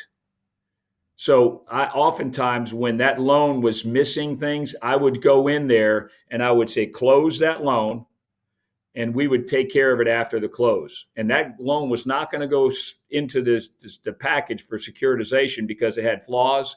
We'd have to fix it. Got it. But we weren't going to inconvenience that customer, and we weren't going to inconvenience that loan officer. So it was also about practicing excellence. It was not. And so It was meeting your commitments, practicing excellence, all those things. do It wasn't just do we're what all sitting around praying and helping employees here. right. Do what you say you're going to do. Yeah. No excuses, just results. That's That a makes sense. famous home bank tagline. I want to skip over now to CableQuest. Okay. Um, you mentioned I want to drill down a little bit. Now this is your own show. Okay. This is different than, yeah, I worked for Wes Cantrell or Gene Milner, Wes Cantrell. Then I worked for, Pat Flood. They were the leaders. Now you're the leader. Mm. Okay. And you walk into a situation that's unlike any of the other situations and experiences that you've had. You've come Right. out for, for, I don't know, from 83. See, for 21 years, you worked in these professional corporate environments Yep. with had strong leadership, had lots of resources, um, leaders that sort of believed in Jesus, some that shared it, some that didn't. Okay. You saw that the integrity they had in building their business, this was a great proving ground for you, for a place for you to learn. This was your farm system to become this entrepreneur. So Hmm. you really learned how to do business, in effect, God's way, okay, or Yes. to follow biblical principles. Now you move into buying this company, okay, that you said it took 9 months to buy. And what you wind up with is moving into now this job desert, right? Mm. So this is Yep. not an ISO 9000 certified company. It's a No. company that's losing money, all right? Correct. And you were the fortunate guy after 9 months to finally get the deal done. Lucky you, here you go. Yeah. Okay. What did you do? Take me through what you did to infuse this with your leadership. What did that look like as you went along? Just tell me the story as you developed this. Uh, First of all, it just didn't have enough revenue. So the first thing I did, which is what I know how to do, is we went out and immediately found revenue. So the year prior it closed, it was $500,000 in sales. They lost 125,000. Okay. When I got the business, we were probably on the road to about 750,000. And from September through December, we just went out and we goosed the sales, and we ended up at 1.8 million. So were So you the we, guy that was out there selling? yeah, correct. Okay. So I was running the business and selling at the same time, and we were only 19 people, Was that a and difficult thing to do? Having come selling. from, well, here's what I mean. You were now the chief operations officer for Pat Flood, right? You were the operations guy. So you were an executive, you have resources, you're doing your thing. Now all of a sudden you take over this business that's doing 500,000 in revenue, $1.25 loss, and it's saying, if it's going to be, it's up to thee, right? So you have to go out and start selling again, which is something you did 20 years ago. Yeah, it was so easy. I mean, I didn't. It was like But shooting some fish in people a can't barrel do for that. me. That's one of the big transitions for executives. They say, "Look, I'm an executive. I hire people and they sell, or I hire people and they make." I think one of the common pratfalls of leaders is that they stick with what they're good at too long. Okay. I'm really, I look, if you strip me buck naked and throw me in the street, I'm going to sell my way back to prosperity. Okay. I, I'm going to have some pros. I didn't sense any insecurity in that statement. I want to tell you. Ain't no problem selling. Okay. I'm But that is, you never sold cables in your entire life. How did you even know who to call on? well, I mean, we had customers that we only had a portion of their wallet. So I went after the rest of their wallet. Okay. So, they were already warm. I just went in there and said, "Why aren't you giving us more?" And they said, "Well, we would if you could." And I said, "We can. Let's go." All right. And so And then, you so were we ended up outbound. You traveled to the customers. correct. Yeah. Yeah. And then, so in the second year, we went from 1.8 million to 2.7 million, from 2.7 to 3.2 million. So I got the sales up pretty quick, and then it So for leveled three off. years, you were the chief sales guy. Correct. Okay. I'm still the chief sales guy, but we don't have a sales force. Okay. So you're the chief sales guy. So tell me now, the other side of this thing is you've got to now, it's one thing to this isn't, you're not selling software where they just download it. You're Yeah. selling stuff that they have to make. that takes Yeah. engineering. Somebody has to sit down and has to figure out, how is this going to work? How do I take the specs I'm getting from name the customer and build this cable, right? Yeah. How do I buy the right machines? How do I do this? Is a fairly complex business. So how Very about that simple. side? So how did you get that side done? You could So sell this is what they yourself. don't. You could sell yourself right out of business, okay? Because This you is never what they really don't teach performed, you. huh? It's what they don't teach you in corporate America is that cash is king. Okay, Right? Cash is the most important thing you have. And they don't really teach that, because when I'm in corporate America, everything's unlimited. I can get any person I want. I can get any kind of program I want, as long as I have somebody's backing, and I can get the money. That's not the case, especially when you're not really going after other investors. So um, that first part was sobering and humbling. I had to with even out. Not, we didn't even have tools to measure cash back then. So it was there was a lot of seat of pants flying. But then one of the aspects about this business is that in order to make that product, you have to buy those materials and you have to pay the labor before you get your money back, and then you have to collect it. Now, I knew how to do all those things because I'd done them before, but I didn't understand that sometimes you can outsell your cash. you got it. You could be a successful sales organization and go out of business. Correct. That's right. I, I found that out. Um, I was fortunate that God sent people in here at opportune times. So one of the guys that I count as a true blessing is a fellow by the name of Rick Arnold, who was a true engineer, and he gave us some structure and some systems, and we had some other people along the way, and so I think really my biggest issue in the first 10 years was just learning how to stop creating problems for myself. Um, Like and what? and well, let me restate that. I never had a problem when I was in corporate America building teams. That was the thing that always got me. When I say I like working my way out of a job, that was the thing that always propelled me, was that we'd create great teams and somebody else would come along. But when I got here, the key role that I had to have was somebody to complement me on the on the engineering production side, and somebody who was a cultural fit. I failed That's six. because that ain't you. I'm not the. I don't want to go down there and run. I've done it, but I'm not. That's not my best skill set. Right. So Obviously. I tried 6 times to find somebody to do the job that that I was not best at doing, and I Right. failed 6 times. And today, That's uh, amazing that you stayed in business while at the same time doing what you're best at, which is to increase sales. You could, like I yeah, said, you can increase sales, but if you can't deliver, or your product comes out and it's not what to spec, and or not of high quality, you're not going to keep selling. You're gonna get a reputation, and it's going to be a bad one. So how did you live through six no, different we had vendors? the bad quality. We had the we weren't on Oh, you time. did. Okay. The way that we were given grace was that the one thing we did right here, and we've always done right, is that our communications, the way we communicate to the customer, is exceptional. We really have a capability in that piece. So that goes So our back to customer, your training from Wes Cantrell. correct, in Yeah. selling and being and also running international businesses where you've got to be able to get things done.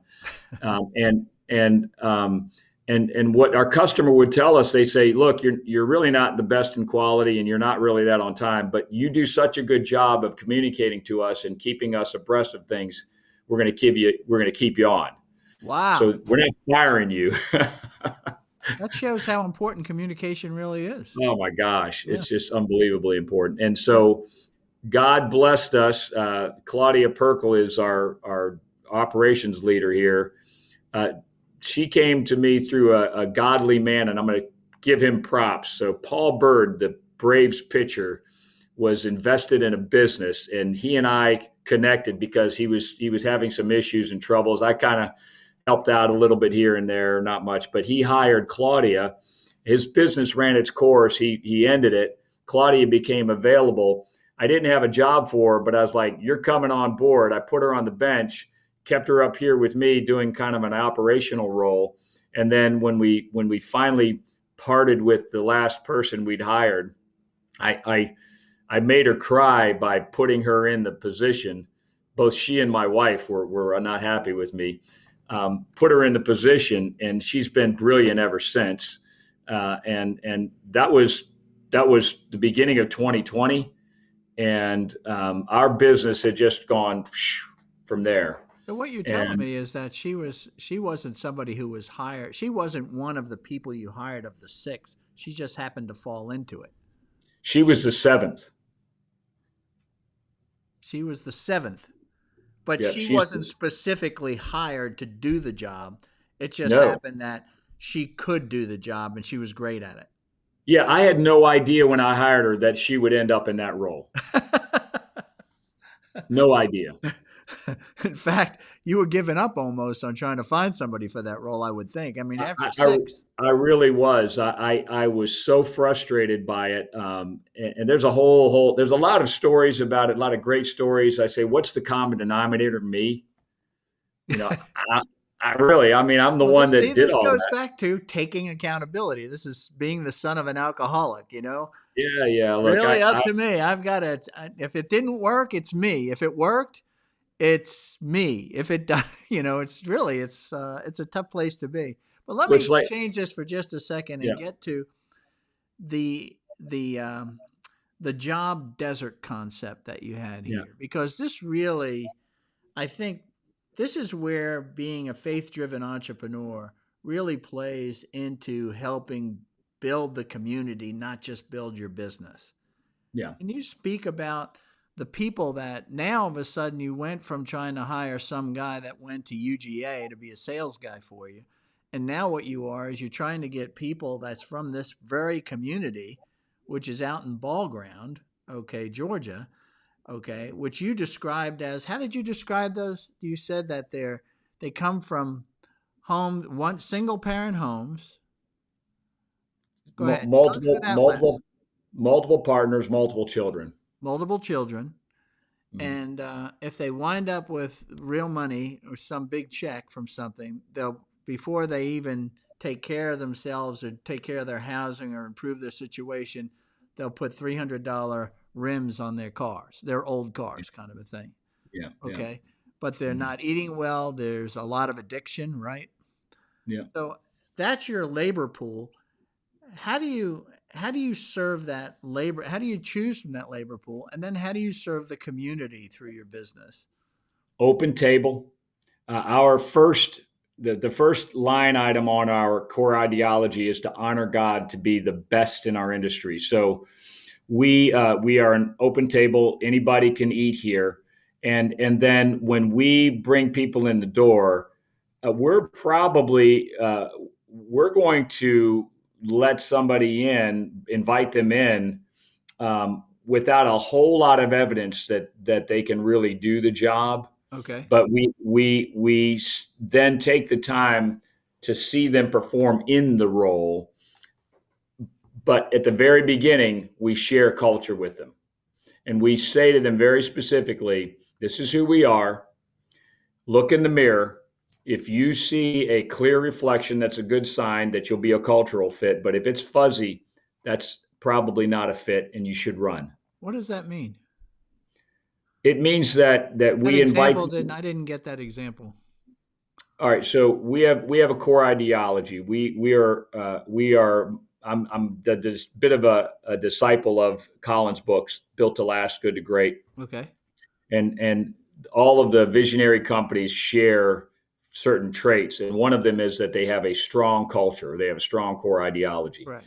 Ours, we've had from the very beginning, the purpose or vision is to honor God, to be the best in our industry. Okay. Our mission is to serve exceptionally, and then we have 5 behaviors or values. And Okay. so we share that with everybody, and we say, you need to look at this and think critically about whether or not you fit this culture.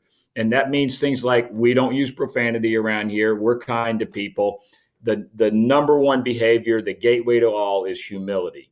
You've got to be teachable. You've got to be coachable. And we ask them to reflect on themselves. If you're not this way, maybe you fit somewhere else. And we lay that on them. And then we watch them work technically. If we have a problem in our But workforce, if I come from that environment, does any of that really mean anything to me? so does I You guess see the what I'm question saying is, is I'm just sitting there, I'm going from smoking pot at night. I can't seem to hold jobs and all that. And you say, look, we want to be exceptional, everything we do. And I'm like, oh yeah, great. I'm going to be exceptional, or, yeah, we treat people nice. Yeah, I guess I could treat people nice, whatever, yeah, just give me a yeah. job, so I can, get paid, buy my beer, go home and be with my girlfriend or whatever. Right. I Yeah. mean, how do you get past that? How does it become real to them? So going back to the first piece is that you've got to communicate well. So we have external customers and we have internal customers. So communication is important. If we never say it, they never know it. Okay. So you got to say it. You got to lay that word out, right? So, And that's biblical. you just got to Paul lay it out says there. people So, will never hear the gospel unless somebody tells them, right? right. And then it's just giving them the kind of structure in their lives, so that the structure is that here are the guidelines that we work well with in here. And the one thing that I will give our team credit for, especially nowadays, is that when it comes time to sharing with people how they are or are not fitting the technical side Mm-hmm. or the cultural side, they're very timely. So it's immediate feedback for people on how they're conforming or not. And then we help them make the decision about whether or not that they should stay here. What's your hit And rate on a guy coming on board? What's the hit rate on people that actually are hired and those that stay I bet eight out of 10 get hired. and stay? And then it's probably about 5 out of 10, 4 out of 10 would stay. So 10 interview, 8 are hired, and then Yeah. 4 of those 8 will make the cut, if you will, and become part of the organization by embracing this core ideology. Yeah, and of course there's grades. It's graded over time. So if you said, well, here's the first period of time, and then the next period there's going to be less. And however, now you have people. You also have people who are working. Or we have about 10, and this plant is 45. We have more than a dozen of people who've been here long time, more than 10 years, 15 Right. years. So there is. So what do you There's a do core. now? Talk a little bit about those issues. In other words, the culture of the community, okay, that they come from. I mean, that's a very difficult culture to kind of grow up Mm, in and or mm, to even live in. All right. mm. You have to, there's more to it than just paying right and showing them the core ideology and helping them become better at work. Their personal lives bleed in those communities. Their personal lives very quickly bleed into your business. How do you address that? So the marketplace chaplains are incredible allies. They're important in our company, because they're going to visit the soldier in the foxhole when the bullets are flying, and they're going to listen to their fears, their concerns, their worries. They're going to do it in a private manner. They're going to be very, very. They're going to be mostly caring about the person first, not about their faith or anything along those lines. And then they're going to give of themselves. So I have a parent in the hospital. They'll visit. They have perhaps they've just gone through where they need they've lost somebody, so they can provide grief counseling to them.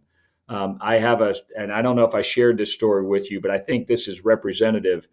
Um, we had somebody here who was a two-time strikeout, where they were involved in their private life and had a child, and they weren't married, and all this stuff was in turmoil, and there was family fighting about the child. And so in both cases where she left, the episode that sparked it was probably something outside the company, but there was this explosion in the company.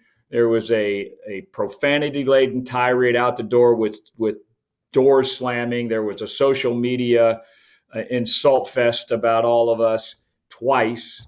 About a year after she left the second time, 2 years after she left the second time, she calls me and she says, "I know you pray. I'm desperate. I need help." And she was going to take her life. I called up Susan Ridings, our marketplace chaplain. Susan, call her, connected them. Susan then takes her to a non-governmental organization, which is a Christian counseling center. They give her a Bible. She accepts Christ. They counsel her out of her suicide. She calls me 2 days later and says, "Wow, my life has turned around. I've accepted Christ. I'm going to church. I'm believing, and I see how I can care for my family now." I talked to her about 3 months ago, which is now well over a year, and she's still on track. So I only know about the private information because she shared it with me personally. But I think what's important here is to say that this doesn't, as the leader of the business, your job is to be open to hear these issues, but then you have to have these marketplace chaplains in order to be the feet on the street so that these private situations stay private, okay, and out of the business in effect. But these people are all part of the business, which is very interesting the way that's handled. But the other thing that you did that I've never heard with anybody else is you talk about this Ugandan pastor, okay? And Chief. you call him chief, I know, but you make the delineation between these marketplace chaplains, okay, which is an outsourced organization, okay, Yeah. which any business can employ, Yeah. okay, or contract with. Correct. And then they have a role, okay, which you said they're not there to teach them the Bible or anything. They're there to just minister them as Christian believers. They're ministering to these people. They're the hands and feet of Christ, if you will. Correct. Then you have this pastor guy, and he has a different role, and I never heard this before. And what's his role? Call him rabbi or teacher. Okay. So he does our monthly Bible studies. We do a lunch. And these are mandatory? No. No, these are voluntary. If you want to come to this, you can come. If you want a free lunch, you can come. Okay. So what happens in those lunches? So we have our first one the day after September 30, High Tech Ministry Prayer Breakfast. So Chief is the one recruiting people with me to get on the bus and go to High Tech Ministry Prayer Breakfast to sit at our table. Oh, cool. And then Chief will hold the first class on the Friday. We'll have lunch on Friday on October 1st. And then every month after that, he is also the guy that recruits people for solely business or lavish retreats. And he's the guy that also will organize our National Day of Prayer. He's the guy that prays at the beginning with our Latin prayer. We have a prayer warrior. She's a Latina, Delma, prays all of the Spanish prayers. So they do the prayers. And then anything else that fits into that category about teaching. So what he's doing is he's different than the marketplace chaplains who are ministering to people. He's actually discipling these people. He's teaching, correct. Yeah, so he's showing them the Bible. He's teaching them there. He's leading them to Christ, okay, and giving them these opportunities to other ministries where they can learn more about their walk with Christ, okay, as they go forward. Right. Those are two different responsibilities. I thought that was pretty amazing how that worked out. Yeah, because it takes the burden of that off of, if you will, the chaplains. Yeah. Who have, in this job desert type of culture, have a whole lot going on. Yeah. Well, their training is more about caring for that person's wants and needs. And you can't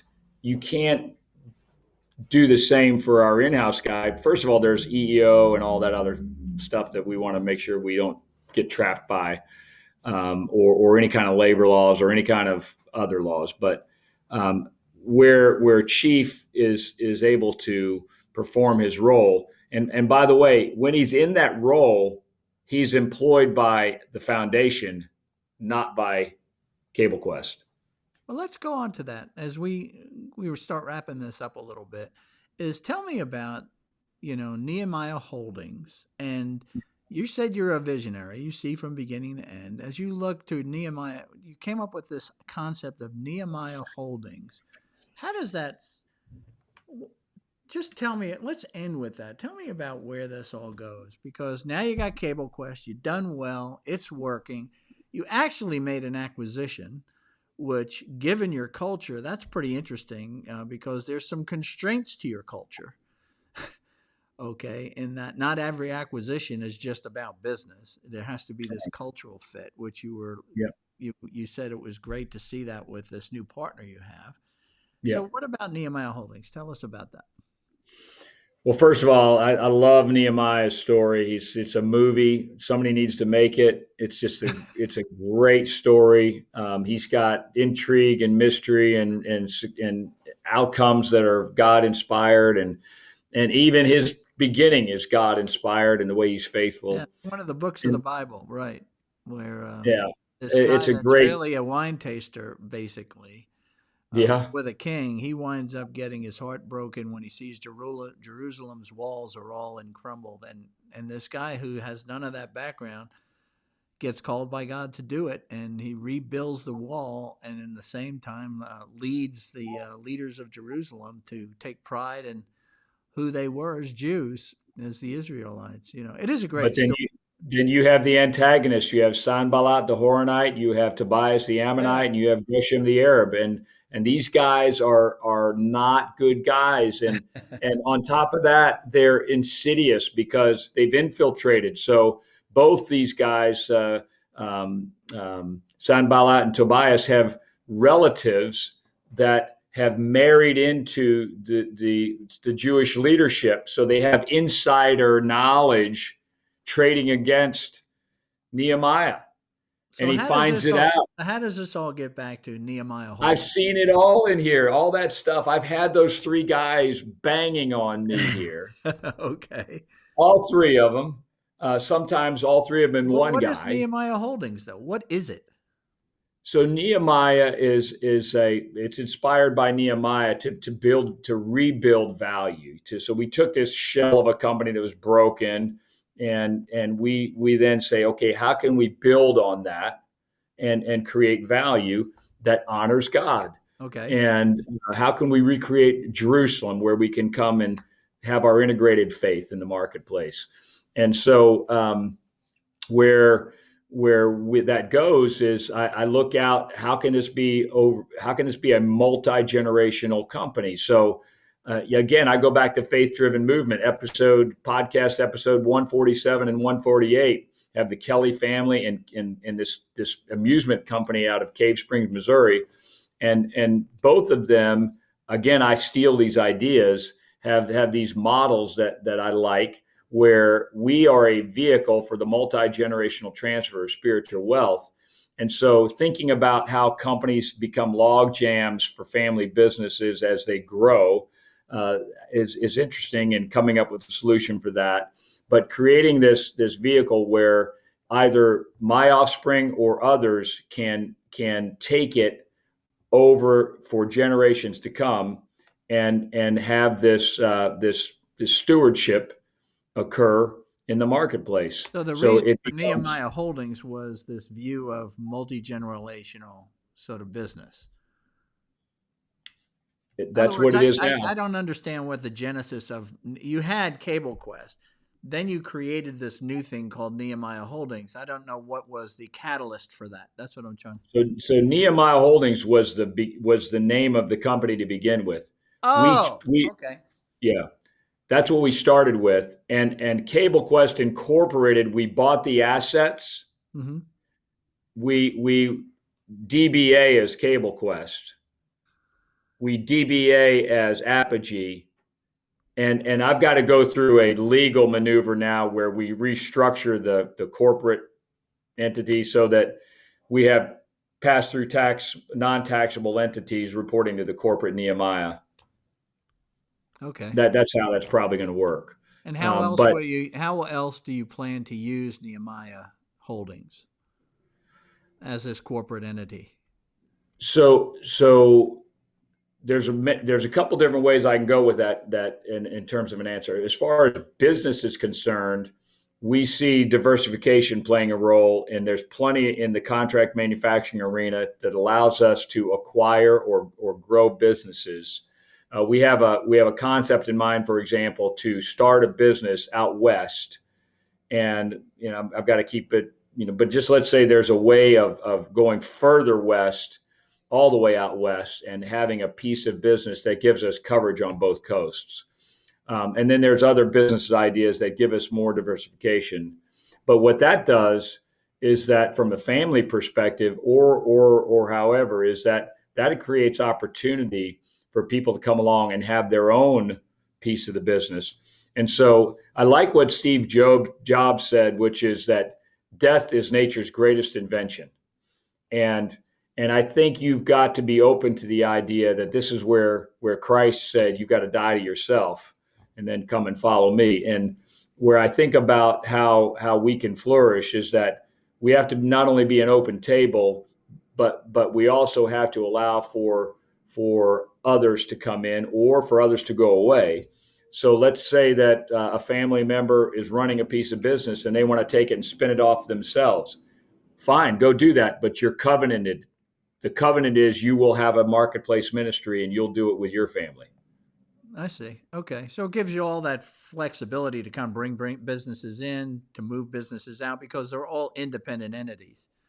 Yeah. It's interesting. We did, when I was part of a company called Sterling Software, Hmm. every single one of their companies that or divisions that they had, all the people running them weren't called general managers as you would in bigger companies. They were called presidents. And in fact, they were Yeah. independently incorporated.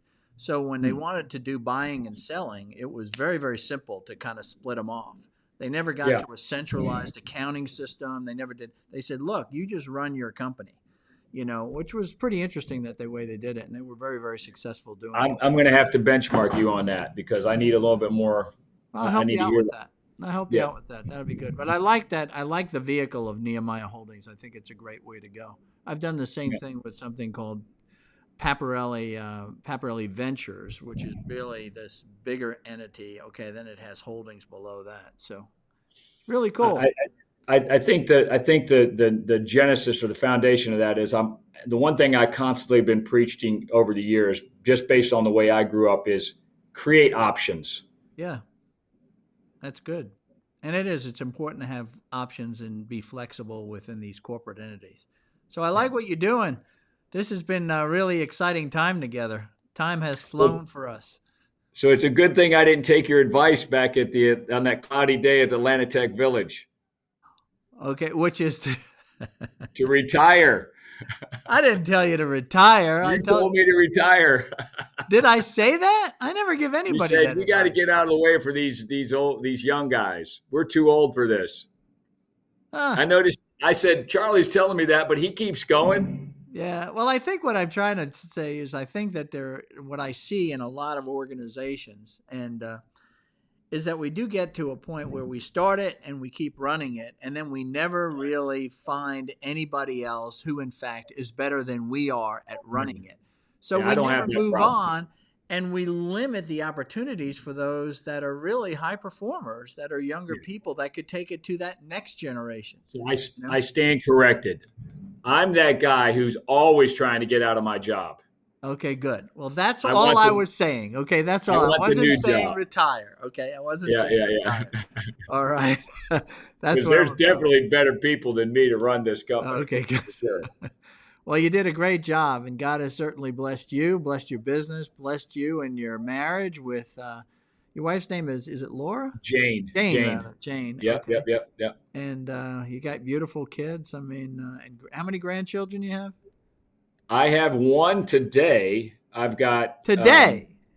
correct. And by the time you air this, I'll be able to say that I not only have the second one due in January, but the third one due in March. Hey, well, And we're congratulations. not allowed to talk about the third one yet, By I the time just you air it, it'll be public knowledge. I just read in preparation for this. I read the Bible every morning, and I was reading Psalm 128, and it said, "Lord, allow me to live long enough to see my grandchildren." Yeah, That's the yeah, blessing of God, and you certainly have that in spades. So, yeah. My quota is 9. okay, yeah. Well, here's the thing: you're not in control of that one. I'm going to give them bonuses for everyone over 9, and I don't care Oh, how they listen to do it. you. You're incenting them. They have a grandchild incentive plan. You're crazy. Remember, I told you about Wes Cantrell? Yeah. 25, Oh my God. Oh my God. 25 grandchildren. Yeah. He says our strategy is we're going to outpopulate them.